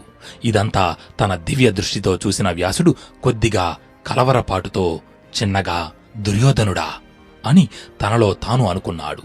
సరిగ్గా అప్పుడే మాంసపు ఖండాలను భద్రపరిచి ఉంచిన 101 కుండలలో ఒక కుండ చిన్నగా పగిలి ఆ కుండలో నుండి ఒక చెయ్యి బయటకు వచ్చింది. వెంటనే మెరుపులు, వెలుగుల గర్జనలతో ఆకాశవాణి ఆ బిడ్డకు దుర్యోధనుడు అని నామకరణం చేసింది. దుర్యోధనుడు జన్మించినప్పుడు ఏర్పడ్డ శకునాలు, ప్రకృతిలోని మార్పులు చూసి భయపడ్డ ఋషులు, బ్రాహ్మణులు, రాజా పురోహితులు ధృతరాష్ట్రుణ్ణి దగ్గరకు వచ్చి, మహారాజా, ఇతడు జన్మించిన నక్షత్ర బలం, అలాగే ఇప్పుడు జరుగుతున్న సంఘటనల బట్టి ఇతని కారణంగా మొత్తం కురువంశమే నాశనమవుతుంది. మీకు ఇంకా 100 మంది పిల్లలు జన్మిస్తారు కదా, ఇతడొక్కడినే విడిచిపెట్టండి అని హెచ్చరించారు. అప్పుడు ధృతరాష్ట్రుడు వారి వైపు చూస్తూ, మన చేతికి 5 వేళ్లు ఉన్నాయి కదా, 1 వేలు పోయినా పెద్ద నష్టం లేదు అని మన చేతివేళ్లను నరుక్కుంటామా? లేదు కదా. అలాగే నాకు 100 మంది పుత్రులున్నా ఇతడు కూడా నా పుత్రుడే కదా. అంతేకాకుండా నాకు పుట్టిన మొదటి బిడ్డ, నా రాజ్యానికంతటికీ వారసుడు. మరి ఈ పసివాడిని నేను ఎలా వదులుకోగలను అని కుమారుని మీద మమకారంతో వారు చెప్పిన దానికి నిరాకరించాడు. దుర్యోధనుడు పుట్టిన తరువాత రోజుకొకరు చొప్పున గాంధారికి మొత్తం 100 మంది పుత్రులు జన్మించారు. ఆఖరున 101వ కొండ పగిలి ఆ కొండలో నుండి ఒక పుత్రిక జన్మించింది. ఆమెకు వారు దుస్సల అని పేరు పెట్టారు. అంతేకాకుండా ధృతరాష్ట్రుడికి తన మరొక భార్య కారణంగా యుయుత్సుడు అనే కుమారుడు కూడా జన్మించాడు. అయితే శతశృంగ పర్వతం మీద ఒకరోజు కుంతీదేవి వాయుదేవుని అంశతో పుట్టిన భీముడిని ఎత్తుకుని దేవాలయానికి వెళ్తుంది. ఇంతలో ఒక్కసారిగా ఓ పులి కుంతీదేవి మీదకు దూకింది. అది చూసిన పాండురాజు వెంటనే తన ధనస్సు ఎక్కుపెట్టి ఆ పులి మీదకు 2 పదునైన బాణాలను సంధించాడు. కుంతీదేవి మీదకు దూకిన పులికి గాలిలోనే బాణాలు తగిలి ఆ పులి పక్కకు ఎగిరిపడి మరణించింది. కాని పులిని చూసిన కుంతీదేవి భయంతో ఒక్కసారిగా చేతిలోని భీముడిని వదిలేసింది. అయితే కేవలం 10 రోజుల వయసున్న ఆ బాలుడి శరీరం పడిన చోట ఉన్న రాళ్లన్నీ పిండి అయిపోయాయి. అది చూసి పాండురాజు ఆశ్చర్యపోయాడు. ఇంతలో ధృతరాష్ట్రుడికి 100 మంది పుత్రులు కలిగారన్న వార్త పాండురాజుకు తెలిసింది. అది విని పాండురాజు చాలా ఆనందపడ్డాడు. తనకి కూడా ఇంకా పుత్రులు కావాలి అనిపించింది. అందుకోసం పాండురాజు దేవేంద్రుని గురించి ఘోర తపస్సు చేశాడు. ఆ తపస్సుకి దేవేంద్రుడు ప్రత్యక్షమై పాండురాజు వైపు చూస్తూ, పాండురాజా, నీకు శౌర్యవంతుడు, అత్యంత పరాక్రమవంతుడు, ముల్లోకాలను జయించే పుత్రుడు జన్మిస్తాడు అని చెప్పి అదృశ్యమయ్యాడు. ఇక్కడ పాండురాజు ఇంత ఎక్కువగా పుత్రులను పొందాలనుకోవడానికి ఒక కారణం ఉంది. ఒక్క పాండురాజు మాత్రమే కాదు, ధృతరాష్ట్రుడు, శంతనుడు, మహాభారతంలోని మిగిలిన రాజు చరిత్రలు ఎవరివి చూసినా వారందరూ కూడా ఎక్కువ మంది సంతానాన్ని పొందాలని కోరుకుంటారు. ఆఖరికి భీష్ముడు కూడా గాంధారికి 100 మంది సంతానం కలుగుతారని తెలిసే ధృతరాష్ట్రునికిచ్చి వివాహం చేశాడు. దానికి కారణం, ఉదాహరణకి ఒక రాజుకి కేవలం ఒక పుత్రుడు మాత్రమే ఉండి తన తరువాత రాజ్యానికి ఆ పుత్రుడిని రాజును చేస్తే ఆ రాజ్య మంత్రులకు, సేనాధిపతులకు రాజుని మట్టుబెట్టి రాజ్యాన్ని కాజేయడం తేలికైన పని. కాని రాజుకి ఎక్కువ మంది సంతానం ఉండి అందులో ఒకడు రాజై మిగిలిన సోదరులు అతడికి అండగా ఉండి రాజ్యాన్ని రక్షిస్తుంటే ఆ రాజ్యాన్ని జయించడం అంత తేలిక కాదు. అందువలనే మన దేశంలో ఇది వరకు అన్నీ ఉమ్మడి కుటుంబాలే ఉండేవి. అప్పుడు కుటుంబంలో ఎవరికైనా ఒకరికి కష్టం వస్తే ఆ కుటుంబమంతా అతడికి అండగా ఉండి అతడిని ఆపద నుండి రక్షించేది. కాని ఇప్పుడు ఆ ఉమ్మడి కుటుంబాలన్నీ చిన్న చిన్న కుటుంబాలుగా చీలిపోతున్నాయి. ఇది మన దేశ దౌర్భాగ్యం. తరువాత పాండురాజు కుంతీదేవి దగ్గరకు వెళ్లి, కుంతి, దేవతలలో పెద్ద దేవేంద్రుడు, నీ మంత్రమహిమతో ఆయనను ధ్యానించి ఓ పుత్రుడిని కను అని అన్నాడు. భర్త ఆజ్ఞతో కుంతీదేవి ఇంద్రుడిని ధ్యానించింది. ఇంద్రుడి కారణంగా కుంతీదేవి గర్భం దాల్చింది. 1 సంవత్సరం తరువాత కుంతీదేవి గర్భాన పౌరుషవంతుడు, తేజోశాలి, అత్యంత పరాక్రమవంతుడైన పుత్రుడు ఉత్తర పాల్గొనే నక్షత్రంలో జన్మించాడు. అప్పుడు ఆకాశవాణి, ఇతడు కార్తవీర్యార్జునుడి కన్నా గొప్ప వీరుడు కాబట్టి ఇతడు అర్జునుడు అన్న పేరుతో పిలవబడతాడు అని పలికింది. త్రిమూర్తులతో సమానమైన 3 పుత్రులతో పాండురాజు, కుంతీదేవి, మరొక పక్క 100 మంది పుత్రులతో ధృతరాష్ట్రుడు, గాంధారి ఆనందంగా ఉన్నారు. కాని పాండురాజు రెండో భార్య అయిన మాద్రికి సంతానం లేదు. దాని కారణంగా ఆమె ప్రతిరోజు బాధపడుతూ ఉండేది. చివరికి ఒకసారి మాద్రి పాండురాజు దగ్గరకు వెళ్లి, మహారాజా, నాకు కూడా పుత్రులను పొందాలని ఉంది, నాకు కూడా పుత్రులు కలిగేలా చెయ్యండి అని కోరింది. దానితో పాండురాజు కుంతీదేవి దగ్గరకు వెళ్లి, కుంతి, నీ మంత్రమహిమతో మాద్రికి కూడా పుత్రులు కలిగేలా చెయ్యమని కోరాడు. భర్త కోరిక మేరకు కుంతీదేవి సకల లోక కళ్యాణ కారకులైన అశ్వినీ దేవతలను ప్రార్థించింది. వాళ్ల కారణంగా మాద్రి గర్భం ధరించి 2 బిడ్డలకు జన్మనిచ్చింది. ఆకాశవాణి ఆ బిడ్డలకు నకులుడు, సహదేవుడు అనే పేర్లు పెట్టింది. కుంతీదేవికి సంతానం కలిగారన్న వార్త తెలిసి తన సోదరుడైన వసుదేవుడు, అంటే శ్రీకృష్ణుడి తండ్రి, తన పురోహితుడైన కశ్యపుని ద్వారా వారికి అనేక కానుకలను పంపించాడు. ఇంతలో శరదృతువు వచ్చింది. అయితే ఒకసారి ఆకాశంలోని చందమామ దిగివచ్చిందా అన్నట్టుగా తన ముందు అత్యంత అందంగా నిలబడి ఉన్న తన 2వ భార్య మాద్రిని చూసి పాండురాజు తనను తాను మరచిపోయాడు. ముని ఇచ్చిన శాపాన్ని మరచి మాద్రి వద్దని చెబుతున్నా బలవంతంగా ఆమెతో రమించి పాండురాజు తన ప్రాణాలను కోల్పోయాడు. ఇదంతా చూసిన మాద్రి ఏం చెయ్యాలో తెలియక భయంతో తన భర్త శవాన్ని పట్టుకుని పెద్దగా ఏడుస్తుంది. ఇంతలో కుటీరం బయట పూజకని పూలు కోస్తున్న కుంతీదేవికి కుటీరం లోపలి నుంచి పెద్దగా ఏడుస్తూ ఆ శబ్దాలు వినబడ్డాయి. కుంతీదేవి వెంటనే లోపలికి వెళ్లి చూసింది. భర్త శవం నేల మీద పడి ఉంది. మాద్రి ఆ శవం పక్కనే ఏడుస్తూ కనబడింది. దానితో కుంతీదేవికి విషయం అర్థమయ్యింది. అరణ్యంలో ఉన్న మునులు కూడా అక్కడికి వచ్చారు. పాండురాజు శవాన్ని కాల్చడానికి చితి ఏర్పరిచారు. అయితే పాండురాజుని కాల్చిన చితిలో కుంతీదేవి కూడా సహగమనం చేయాలని నిర్ణయించుకుంది. కాని మాద్రి దానికి అడ్డుపడి, అక్కా, నా నిర్లక్ష్యం వల్లే మన భర్త మరణించాడు. మునిశాపం తెలిసి కూడా అజాగ్రత్తగా ప్రవర్తించాను. ఇంత జాగ్రత్తగా లేనిదాన్ని నేను మన పుత్రులను కాపాడలేను. నా పుత్రులను కూడా నువ్వు నీ కన్నబిడ్డలలాగే చూస్తావన్న నమ్మకం నాకుంది. ఈ 5 పిల్లలను నువ్వే కాపాడాలి అని చెప్పి ఒక్కసారిగా పాండురాజు చితిలోకి దూకి ఆ మంటలలో ఆహుతి అయింది మాద్రి. మాద్రి కుంతీదేవిపై పెట్టుకున్న నమ్మకాన్ని కుంతి నిలబెట్టుకుంది. తన జీవితంలో ఎప్పుడూ తన పిల్లలకు మాద్రి పిల్లలకు మధ్య భేదభావం చూపించలేదు. అందరికీ సమానమైన ప్రేమానురాగాలను పంచి పెంచి పెద్ద చేసింది. అందువలనే పంచ పాండవులు 5 జీవితాంతం ఒక చేతివేళ్లలా కలిసే ఉన్నారు. మునిశాపం వల్ల పాండురాజు మరణించాడు. పిల్లల బాధ్యతను తన మీద వేసి మాద్రి కూడా తన శరీరాన్ని విడిచింది. దానితో ఏం చేయాలో తెలియక తన 5 పిల్లలను పట్టుకొని రోదిస్తున్న కుంతీదేవిని అక్కడ ఉన్న మునులు ఓదార్చారు. తరువాత మునులు కుంతీదేవితో, అమ్మా, మీరు హస్తినాపురికి వెళ్ళండి. మేము కూడా మీతోనే వచ్చి ధృతరాష్ట్ర మహారాజుకు భీష్ముల వారికి జరిగిన విషయం చెబుతాము అని అన్నారు. దానితో కుంతీదేవి తన 5 పుత్రులను తీసుకుని హస్తినాపురానికి బయలుదేరింది. పాండురాజు భార్య కుంతీదేవి తన పుత్రులతో సహా హస్తినాపురికి వస్తోందని తెలిసి హస్తినాపుర రాజ్య ప్రజలందరూ వాళ్ళని చూడడానికి వీధుల మీదకు వచ్చి నిలబడ్డారు. అప్పటిదాకా అడవిలో పుట్టి పెరిగిన పాండవులు వారి కోసం ఇంతలా ఎదురుచూస్తున్న ప్రజలను చూస్తూ తమ మనసుల్లో, మాకంటూ ఒక కుటుంబం ఉందా? అది కూడా మేము రాజకుటుంబీకులమా? అని ఎన్నో ఆశ్చర్యకర ప్రశ్నలకు సమాధానాలు ఆలోచిస్తూ ముందుకు నడుస్తున్నారు. ఇంతలో తమ కంటికి వాళ్ళు నడుస్తున్న దారిలో ఉన్న ఇండ్లపైనుండి వెళ్లి ఆకాశాన్ని తాకుతూ ఎత్తైన భవన శిఖరం ఒకటి కనిపించింది. అదే హస్తినాపుర రాజభవనం. మళ్లీ తిరిగి ముందుకు చూడగా దుర్యోధనుడు తన 99 మంది సోదరులతో ఎదురుగా వచ్చి పాండవులను ఆహ్వానించాడు. ఇంకొంచెం ముందుకు వెళ్లగానే భీష్ముడు, సత్యవతి, అంబిక, అంబాలికలు కూడా ఎదురువచ్చి కుంతీదేవిని ఓదార్చారు. బాలలైన పాండవులను ప్రేమతో ఎత్తుకొని పలుకరించారు. ఇంతలో కుంతీదేవితో వచ్చిన మునులలో ఒక ముని భీష్ముడి దగ్గరకు వచ్చి, మహారాజా, పాండురాజు కుంతి మాద్రిల ద్వారా 5 పుత్రులను పొంది విధివశాత్తు తన భార్యతో సహా మరణించాడు.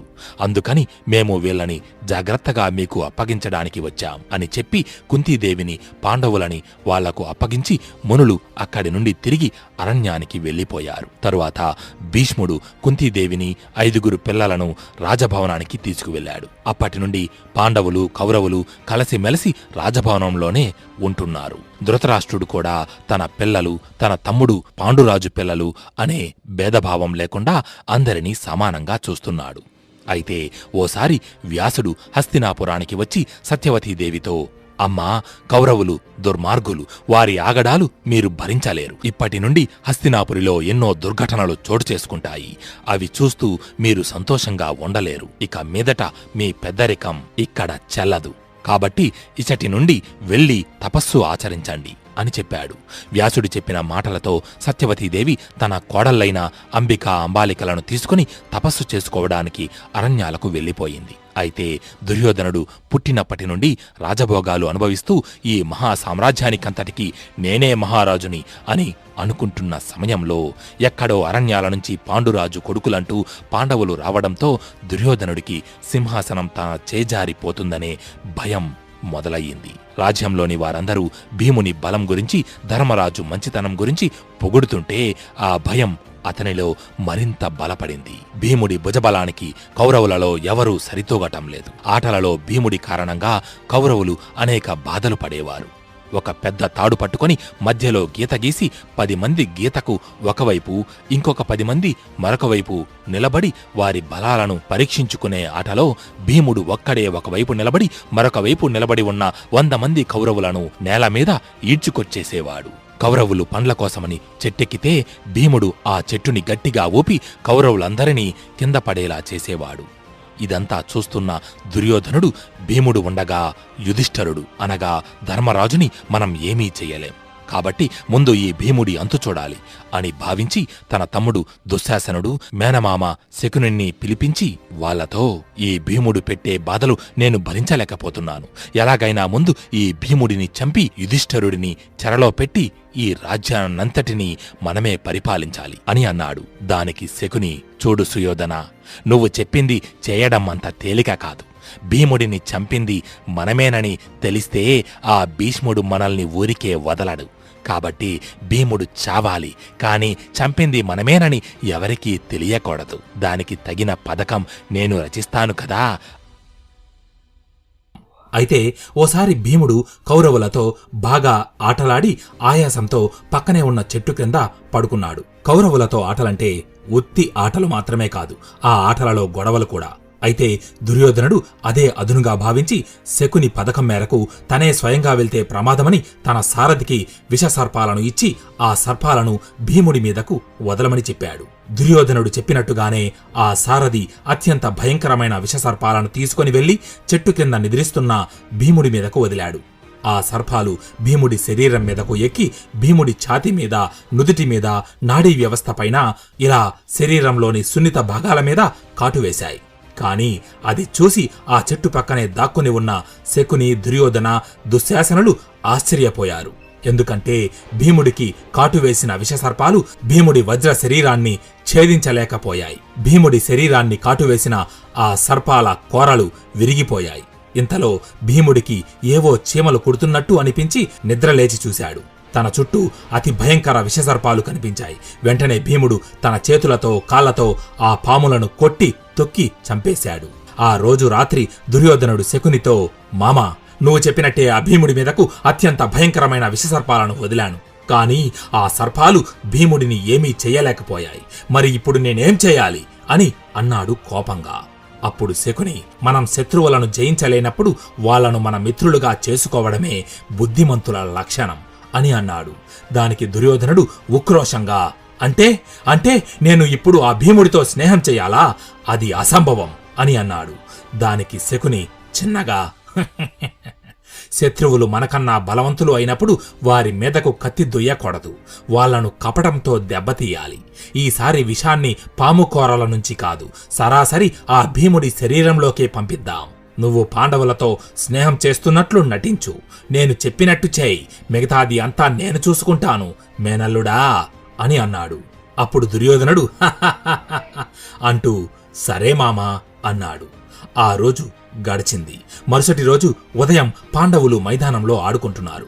అప్పుడు దుర్యోధనుడు తన తమ్ముడు దుశ్శాసనుడితో సహా పాండవుల దగ్గరకు వెళ్ళాడు. తమ దగ్గరకు వచ్చిన దుర్యోధనుడిని చూసిన పాండవులు మళ్ళీ ఏం గొడవ పెట్టుకుంటాడో అని మనసులో అనుకుంటూ కొంచెం కోపంగా దుర్యోధనుడి వైపు చూస్తున్నారు.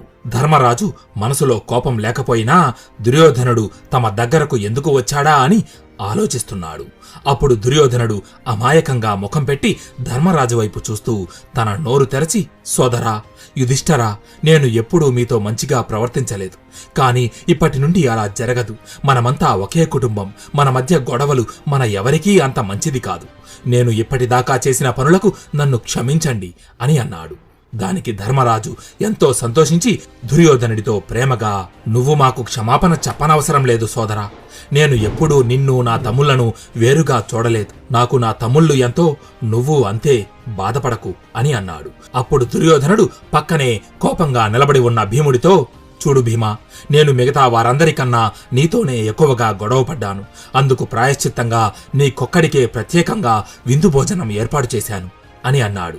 అది విన్న భీముడు ఆశగా, అవునా దుర్యోధన, నేను కూడా నిన్ను క్షమించేశాను. ఇంతకీ భోజనం ఎక్కడా అని అడిగాడు. దానికి దుర్యోధనుడు, ఇక్కడే ఈ ప్రదేశానికి దగ్గరలో ఉన్న ప్రమాణకోటి అనే ప్రాంతంలో విందు భోజనం ఏర్పాటు చేశాను. నిన్ను అక్కడికి తీసుకెళ్లడానికే వచ్చాను. నీకు ఇష్టమైతే పదా వెళ్దాం అని అన్నాడు. కాని దుర్యోధనుడు చెప్పిన మాటలను మిగతా పాండవులు ఎవరూ నమ్మలేదు. వారిలో వారు అనుమానంగా ఒకరివైపు ఒకరు చూసుకుంటున్నారు. వద్దు అని సైగ చేసుకుంటున్నారు. ధర్మరాజుకి కూడా దుర్యోధనుడు చెప్పిన మాటలు అనుమానాస్పదంగా అనిపించినా దుర్యోధనుడు చెప్పిన దానికి కాదనలేక, సరే దుర్యోధన, భీముడితో పాటుగా మేము కూడా వస్తాం. మాకు ఇప్పటిదాకా ఆడి ఆడి బాగా ఆకలిగా ఉంది. పదా వెళ్దాం అని అన్నాడు. దానికి దుర్యోధనుడు, లేదు లేదు, మీకు ఇక్కడే భోజన ఏర్పాట్లు చేశాను. అక్కడ ఏర్పాటు చేసిన భోజనం భీముడొక్కడికే సరిపోతుంది అని అన్నాడు. దానితో పాండవులు మళ్లీ అనుమానంగా ఒకరినొకరు చూసుకుంటున్నారు. అది గమనించిన దుర్యోధనుడు, బహుశా మీరు నన్ను ఇంకా నమ్ముతున్నట్లు లేదు, అందుకే భీముడిని ఒక్కడినే నాతో పంపడానికి వెనకాడుతున్నారు అని అన్నాడు బాధను నటిస్తూ. అప్పుడు ధర్మరాజు, లేదు దుర్యోధన, మాకు నీపై నమ్మకం ఉంది, మేము ఇక్కడ భోజనం చేస్తాం అని భీముడి వైపు చూసి, నువ్వు దుర్యోధనుడితో వెళ్ళు భీమా అని అన్నాడు. భీముడు ఎప్పుడెప్పుడు విందు భోజనం ఆరగిద్దామా అని ఆతృతగా దుర్యోధనుడి వెంటే వెళ్ళాడు. దుర్యోధనుడు భీముడిని ప్రమాణకోటి అనే ప్రదేశంలో ఒక నది పక్కనే ఏర్పరిచిన ఓ కుటీరం దగ్గరకు తీసుకువెళ్లాడు. అక్కడికి వెళ్లగానే భీముడికి కుటీరం లోపల నుంచి పిండి వంటల గుమగుమ వాసనలు వచ్చాయి. వెంటనే భీముడు దుర్యోధనుడితో పాటు కుటీరం లోపలికి వెళ్లి చూశాడు. అక్కడ గారెలు, బూరెలు, అరిసెలు, పాయసం ఇంకా అనేక రకాల పిండి వంటలు కనిపించాయి. అప్పుడు దుర్యోధనుడు కుటీరం బయట దాక్కుని తొంగి చూస్తున్న శకుని వైపు చూస్తూ, అంతా సరేనా అన్నట్టు కళ్ళతోనే సైగ చేసి అడిగాడు. దానికి సరే అన్నట్టుగా శకుని కూడా తల ఊపాడు. అప్పుడు దుర్యోధనుడు భీముడితో, భీమా, ఇవన్నీ నీకోసమే ఏర్పాటు చేశాను, తృప్తిగా తిను అని అన్నాడు. ఇక ఆలస్యం చేయకూడదని భావించి భీముడు 2 నిమిషాల్లో ఆ ఆహార పదార్థాలన్నిటినీ ఖాళీ చేశాడు. ఆహార పదార్థాలలో కాలకోట విషం కలపడంతో అవి తిన్న భీముడు వెంటనే స్పృహ తప్పి పడిపోయాడు. అప్పుడు వెంటనే కుటీరం బయట ఉన్న శకుని, దుశ్శాసనులు లోపలికి వచ్చి భీముడిని బలమైన తాళ్లతో కట్టి ముగ్గురు కలిసి భీముడిని మోసుకు వెళ్లి పక్కనే ఉన్న నదిలో పడేశారు. అప్పుడు దుర్యోధనుడు శకుని, దుశ్శాసనుల వైపు చూస్తూ, ఇక ఈ భీముడి పీడ మనకు వదిలిపోయింది అని చెప్పి నవ్వుకుంటూ అక్కడి నుండి ముగ్గురు వెళ్లిపోయారు. అయితే నదిలో పడిన భీముడు తన బరువు కారణంగా నీటి అడుగుకు చేరుకున్నాడు. ఆ నది ఎన్నో విషసర్పాలు, భయంకర మొసళ్లతో నిండి ఉంది. ఇంతలో కొన్ని విషసర్పాలు వచ్చి నదిలో పడి ఉన్న భీముడిని కాటువేశాయి. దానితో మెలకువ వచ్చిన భీముడు ఒళ్ళు విరుచుకోగానే తన శరీరానికి కట్టి ఉన్న బలమైన తాళ్లు గడ్డిపూచల్లా తెగిపడ్డాయి. కళ్ళు తెరచి తన చుట్టూ ఉన్న పాములను చూసిన భీముడు ఒక్కసారిగా తన 2 చేతులను ఒకదానికొకటి ఆనించి బలంగా కొట్టాడు. ఆ దెబ్బకి ఏవో 2 పర్వతాలు ఢీకొన్నాయా అన్నట్టుగా నదిలో పెద్ద నీటి తరంగం ఒకటి ఏర్పడి భీముడు చుట్టూ ఉన్న పాములన్నీ దూరంగా ఎగిరిపడ్డాయి. వెంటనే ఆ సర్పాలు వాటి శరీరంలోని సగభాగం మనిషి, మిగతా సగభాగం పాములుగా ఉన్న ఒక మాయా రూపాన్ని ధరించి ఆయుధాలను చేపట్టి భీముడిపై యుద్ధానికి సిద్ధమయ్యాయి. అవి సాధారణ సర్పాలు కాదు, నాగలోక సైనికులు. ఆ సర్పాలన్నీ ఒక్కసారిగా భీముడి మీదకు దూకాయి. కాని భీముడు గుద్దే పిడిగుద్దులకు ఎంత వేగంగా అయితే దూకాయో అంతకు మించిన వేగంతో ఫిరంగి గుండ్లలా వెనక్కు ఎగిరి వస్తున్నాయి. వారి మధ్య జరుగుతున్న యుద్ధానికి నది క్రింద భూకంపం వచ్చిందా అన్నట్లు నదిలోని నీరు ఉరకలేస్తోంది. భీముడు కొట్టే దెబ్బలకు ఎక్కడో 100 అడుగుల నీటిలో ఉన్న సర్పాలు నదిపైకి ఎగిరి మళ్లీ నీటిలోకి పడుతున్నాయి. భీముడి శక్తి ముందు ఆ సర్ప వీరులు నిలబడలేక పారిపోతున్నారు. భీముడు అయినా వాటిని వదిలిపెట్టకుండా వెంబడిస్తూ వెళ్తున్నాడు. అలా వాటి వెంట వెళ్తున్న భీముడికి ఆ నదిలో తెల్లటి వెలుగులను వెదజల్లుతూ ఒక పెద్ద అద్దం ఒకటి కనిపించింది. ఆ సర్పాలన్నీ ఆ అద్దం దగ్గరకు వెళ్లి మాయమవుతున్నాయి. ఆ అద్దం నాగలోకానికి ద్వారం. అయితే భీముడు ఆ అద్దానికి మరోవైపు ఏముందా అని ఆ అద్దంపై తన చెయ్యి వేసి చూశాడు. అంతే, ఏదో శక్తి లాగుతున్నట్లుగా భీముడు ఆ ద్వారం లోపలికి తోయబడ్డాడు. అక్కడ భీముడికి ఒక పెద్ద రాజ్యమే కనబడింది. అదే నాగలోకం. అక్కడ భీముడికి తన ముందు ఒక పెద్ద భవన ద్వారం కనబడింది. భీముడు ఆ ద్వారం తెరచి భవనంలోకి అడుగుపెట్టాడు. ఆ భవనంలో అంతా చూడడానికి మాయగా, అత్యంత సుందరంగా ఆ ప్రదేశమంతా సర్పాల యొక్క చిహ్నాలతో నిండి ఉంది. ఆ భవన గోడల మీద అన్ని సర్పశిలలు అంటుకుని ఉన్నాయి. ఇంకొంచెం ముందుకు వెళ్ళగా అక్కడ ఒక పెద్ద సింహాసనంపై శిల రూపంలో నాగరాజు ఆసీనుడై ఉన్నాడు. ఇంతలో భీముడికి ఎక్కడి నుండో భీమసేన అంటూ ఒక పిలుపు వినబడింది. అది విన్న భీముడు తన చుట్టూ చూసి, ఎవరివి నీవు మాయావి, నీకు ధైర్యముంటే నా ముందుకు వచ్చి నిలబడు అని అన్నాడు.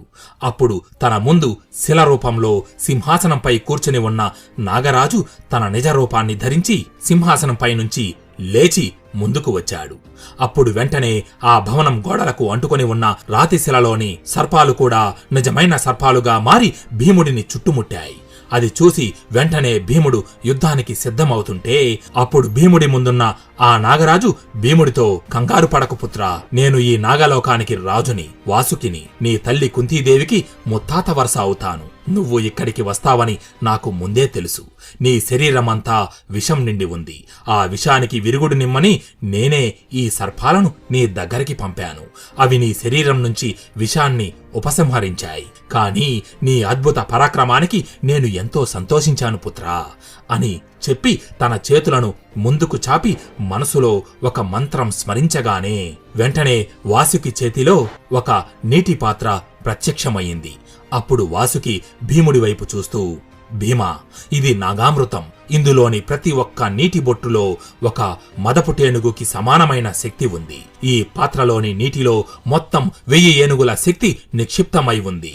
ఇప్పటి వరకు ఈ నాగామృతాన్ని ఎవరూ పూర్తిగా తాగలేదు. నువ్వు ఒక్కసారి ప్రయత్నించి చూడు అని అన్నాడు. అప్పుడు భీముడు ఆ నాగామృతాన్ని తన చేతిలోకి తీసుకుని ఒక్క చుక్క కూడా వదలకుండా ఆ పాత్రలోని నీటినంతటినీ తాగేశాడు. అది తాగిన భీముడి శరీరం 1000 ఏనుగుల శక్తితో ప్రకాశించింది. అప్పుడు భీముడు వాసుకి వైపు చూస్తూ, ధన్యవాదాలు తాత, నా కోసం మా అమ్మ సోదరులు ఎదురుచూస్తూ ఉంటారు. ఇక నేను వెళ్తాను అని అన్నాడు.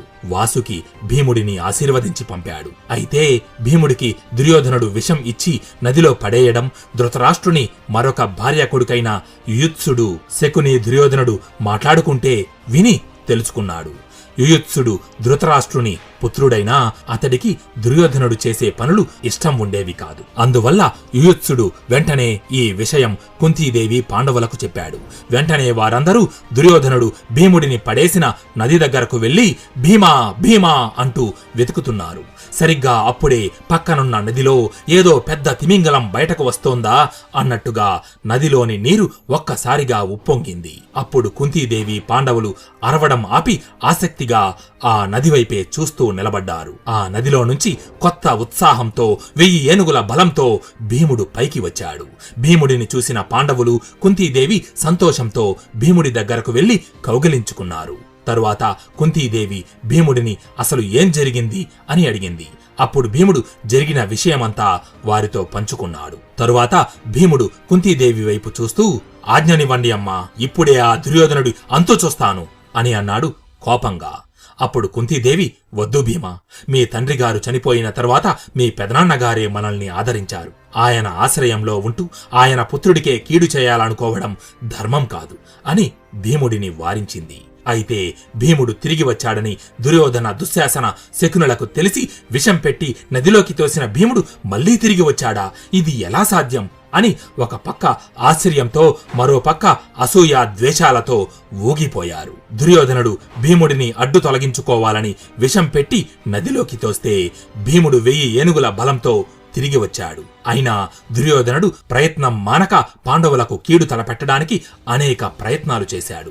దుర్యోధనుడు ఎన్ని ప్రయత్నాలు చేస్తున్నాడో పాండవులు అంతకు మించి బలాన్ని పుంజుకుంటున్నారు. అయితే ఒకసారి హస్తినాపుర రాజ్యసభలో ధృతరాష్ట్రుడు విదురుని వైపు చూస్తూ, విదురా, ప్రస్తుతం ఆర్యావర్తంలో ఏదైనా ముఖ్యమైన సమాచారం ఉందా అని అడిగాడు. అప్పుడు విదురుడు ధృతరాష్ట్రుడితో, మహారాజా, ఒక సమాచారం ఉంది.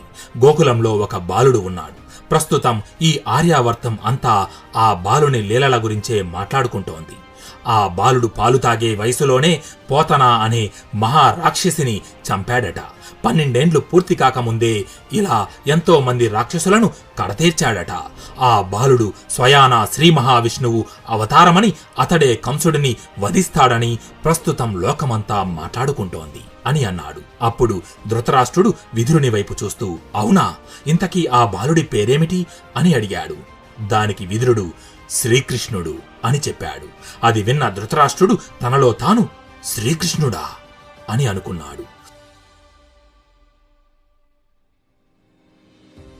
ఆ తరువాత దుర్యోధనుడు భీముడిని చంపడానికి అనేక ప్రయత్నాలు చేశాడు. కాని అవన్నీ విఫలమయ్యాయి. అయితే ఓసారి కురు రాకుమారులందరూ మైదానంలో ఆడుకుంటున్నారు. అప్పుడు భీష్ముడు ఆ మైదానం మధ్యలోకి వచ్చి నిలబడ్డాడు. భీష్ముడిని చూసి కురు రాకుమారులందరూ ఆయన ముందుకు వచ్చి నిలుచున్నారు.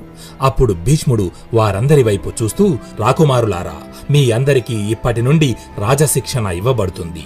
ఏ రాజైతే సకల వేదాలను అభ్యసించి యుద్ధ విద్యలలో రాజనీతిలో ప్రావీణ్యం సంపాదిస్తాడో, ధర్మశాస్త్రాలను నీతి శాస్త్రాలను తెలుసుకుని సమర్థవంతంగా రాజ్య పరిపాలన చేస్తాడో, ఆ రాజు గొప్ప రాజుగా ప్రజల మన్ననలు పొందుతాడు.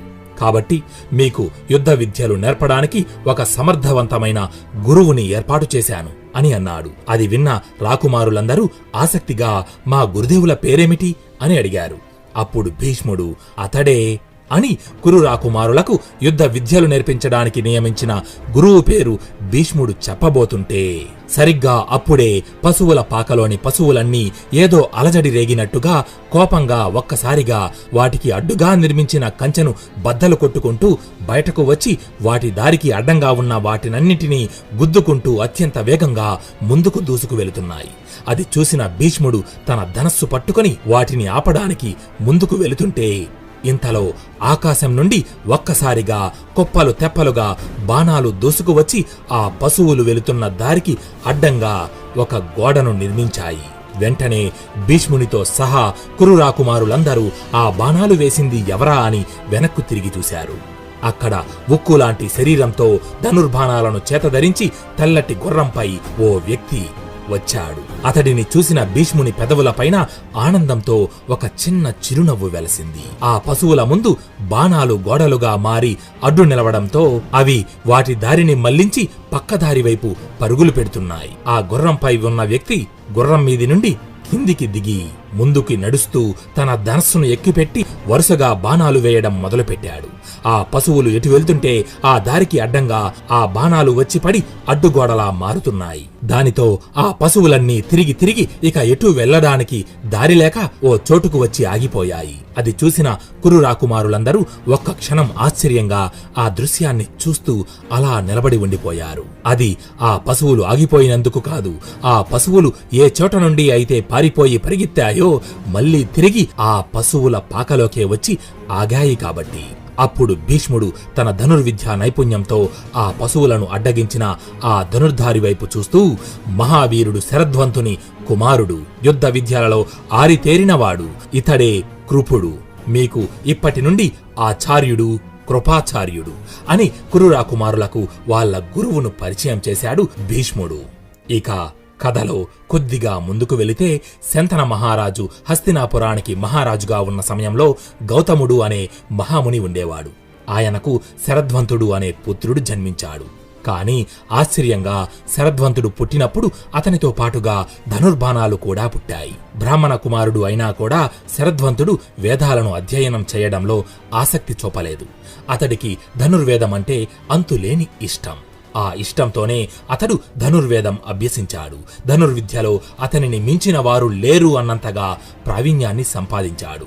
అయినా శరధ్వంతుడు సంతృప్తి చెందలేదు. ఇంకా శక్తివంతుడు కావడం కోసం ఘోర తపస్సు చేయడం ప్రారంభించాడు. అది చూసిన దేవేంద్రుడు శరధ్వంతుని తపస్సును ఎలాగైనా భంగం కలిగించాలని భావించి జలపద అనే అప్సరసను మనసులో స్మరించాడు. వెంటనే అత్యంత సౌందర్యవతి అయిన యువతి దేవేంద్రుని ముందు ప్రత్యక్షమై నిలిచింది. దేవేంద్రుడు ఆ యువతి వైపు చూస్తూ, జలపద, శరధ్వంతుడు మరింత శక్తివంతుడు కావడానికి ఘోర తపస్సు చేస్తున్నాడు. అది ఈ లోకానికి అంత మంచిది కాదు. వెంటనే నీవు శరధ్వంతుని ముందుకు వెళ్లి నీ అందచందాలతో అతని తపస్సుకి ఆటంకం కల్పించు అని అన్నాడు. దేవేంద్రుని ఆజ్ఞ మేరకు ఆ అప్సరస తపస్సులో నిమగ్నమై ఉన్న శరధ్వంతుని ముందుకు వెళ్లి అత్యంత సుందరంగా నాట్యం చేయడం మొదలుపెట్టింది. ఆ అప్సరసను చూసిన శరధ్వంతుడు పరవశించిపోయాడు. చుట్టూ ఉన్న ప్రపంచాన్ని మరచిపోయాడు. అతని చేతి నుండి ధనుర్బాణాలు, జింక చర్మము కింద పడ్డాయి. కామోద్రేకంతో అతడికి వీర్యపతనమయ్యింది. తరువాత శరధ్వంతుడు మళ్లీ తిరిగి తపస్సు చేసుకోవడానికి వెళ్లిపోయాడు. కాని శరధ్వంతుడి వీర్యం రెల్లు పొదలలో పడి 2 భాగాలుగా విడిపోయింది. ఆ వీర్యం నుంచి ఓ మగబిడ్డ, ఒక ఆడబిడ్డ జన్మించారు. సాధారణంగా ఏ బిడ్డైనా తల్లి గర్భం నుంచి మాత్రమే జన్మిస్తాడు. కాని ఇక్కడ ఈ సందర్భాన్ని మనం 2 రకాలుగా అర్థం చేసుకోవాలి. ఒకటి దేవుడి మహిమ అని అనుకోవచ్చు, లేదా ఇప్పుడు మన ముందు ఉన్న పరిజ్ఞానానికి మించిన సైన్స్ ఏదో అందులో ఉండి ఉండవచ్చు అని భావించవచ్చు. ఇక్కడ సైన్స్ అని ఎందుకు ప్రస్తావిస్తున్నానంటే, ఇంతకు ముందు మనం కౌరవులు మట్టి కుండలలో నుంచి జన్మించారు అని తెలుసుకున్నాం. అది మనకు అసాధ్యం అనిపించవచ్చు, కానీ ఇప్పుడు వైద్యశాస్త్రంలో మనం ఉపయోగిస్తున్న టెస్ట్ ట్యూబ్ బేబీస్ పద్ధతి అదే కదా. అలాగే ఈ విశ్వంలో అన్నింటికన్నా అతి చిన్న పార్టికల్ ఆటమ్ అని, దానికన్నా చిన్న వస్తువు మరొకటి లేదని ఇంతకు ముందు కాలంలో శాస్త్రవేత్తలు చెప్పారు. కానీ అది తప్పని, ఆటంలో ప్రోటాన్స్, న్యూట్రాన్స్, ఎలక్ట్రాన్స్ వంటి ఆటం కన్నా చిన్నవైన 3 సబ్ అటామిక్ పార్టికల్స్ ఉంటాయని ఆ తరువాతి కాలం శాస్త్రవేత్తలు తమ పరిశోధనల ద్వారా నిరూపించారు. అంతవరకు ఎందుకు, మనం ఇప్పుడు మొబైల్ ఫోన్స్ ని ఉపయోగిస్తున్నాం. దీనిని మనం టెక్నాలజీ అంటున్నాం. కానీ అదే ఓ 100 సంవత్సరాల క్రితం ఇదే సెల్ ఫోన్ ని ఉపయోగించి మనం ఓ చోటు నుంచి మరొక ప్రాంతంలో ఉన్న వ్యక్తితో మాట్లాడుతున్నాం అని చెబితే అప్పుడున్న ప్రజలు ఏమంటారు? ఇది అసాధ్యం, నువ్వు ఏదో మాయ చేస్తున్నావు అని అంటారు. ఎందుకంటే ఇప్పుడున్న టెక్నాలజీ అప్పుడు లేదు కాబట్టి. అంటే 100 సంవత్సరాల క్రితం మాయగా ఉన్నది ఇప్పుడు మనకు సైన్స్ అయ్యింది. అప్పుడు అసాధ్యం అనుకున్నది ఇప్పుడు సాధ్యమయ్యింది. మరి ఇప్పుడు మనకు మహాభారతంలో అసాధ్యంగా ఉన్నవి రేపు సాధ్యం అవ్వచ్చు కదా. అలాగే ఇప్పుడు మనం మాయా అని పిలుస్తున్న వాటిని రేపు సైన్స్ అని అనవచ్చు కదా. ఈ లోకంలో మంచి చెడు, తప్పు ఒప్పు, నిజం అబద్ధం, సాధ్యం అసాధ్యం వంటివి ఏమీ లేవు. అన్నీ కాలానుగుణంగా మారుతుంటాయి. మనమంతా ఒక భ్రమలో జీవిస్తున్నాం. కురుక్షేత్ర యుద్ధం మొదలవడానికి ముందు మనోదౌర్బల్యంతో అర్జునుడు యుద్ధం చెయ్యనని తన ధనస్సు విడిచిపెట్టగా, శ్రీకృష్ణ భగవానుడు గీతోపదేశం ద్వారా అర్జునుడి భ్రమను తొలగించి మార్గనిర్దేశం చేశాడు. శరధ్వంతుని వీర్యం నుంచి 2 బిడ్డలు జన్మించారు. సరిగ్గా అప్పుడే శంతన మహారాజు వేట నిమిత్తం అడవికి వచ్చాడు. అప్పుడు గుర్రంపై ఉన్న అతని కంటికి రెల్లు పొదల మధ్య ఆ 2 పసిబిడ్డలు కనిపించారు. వెంటనే శంతనుడు తన గుర్రం మీది నుంచి కిందికి దిగి అక్కడికి వచ్చాడు. అక్కడ ఆ పసిబిడ్డల ప్రక్కన అతనికి ధనుర్బాణాలు, జింక చర్మము కనిపించాయి. వాటిని చూసి వీళ్ళు ఎవరో బ్రాహ్మణ బిడ్డలై ఉంటారు అని భావించి తనతో తీసుకువెళ్లి మగబిడ్డకు కృపుడు, ఆడబిడ్డకు కృపి అని పేరు పెట్టి తన దగ్గరే పెంచుకున్నాడు. ఇలా ఉండగా ఓసారి శరధ్వంతుడు శంతన మహారాజు దగ్గరకు వచ్చాడు. శరధ్వంతుడిని చూసిన శంతనుడు, ఎవరు మీరు అని అడిగాడు.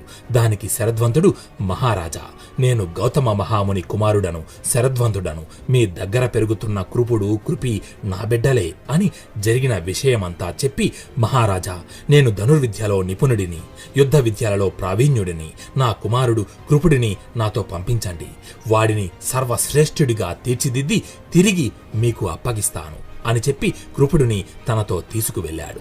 చెప్పినట్టుగానే శరధ్వంతుడు కృపుడికి ధనుర్వేదంలోని మెలకువలు, యుద్ధ విద్యలు నేర్పించి అత్యంత పరాక్రమవంతుడిగా తీర్చిదిద్ది తిరిగి శంతన మహారాజుకు అప్పగించాడు. ఆ కృపుడినే ఇప్పుడు భీష్ముడు కురు రాకుమారులకు గురువుగా నియమించాడు. అయితే కురు రాకుమారులకు ముఖ్య గురువు, కురుక్షేత్రం జరగడానికి కారణమైన వారిలో ప్రముఖుడు. యుద్ధ రంగంలో భీష్ముడు మరణించిన తరువాత 5 రోజుల పాటు కౌరవ సైన్యానికి నాయకత్వం వహించిన వీరాది వీరుడు ద్రోణాచార్యుడి జీవిత వృత్తాంతాన్ని తరువాతి భాగంలో తెలుసుకుందాం. జై శ్రీకృష్ణ, జై జై మహాభారత్.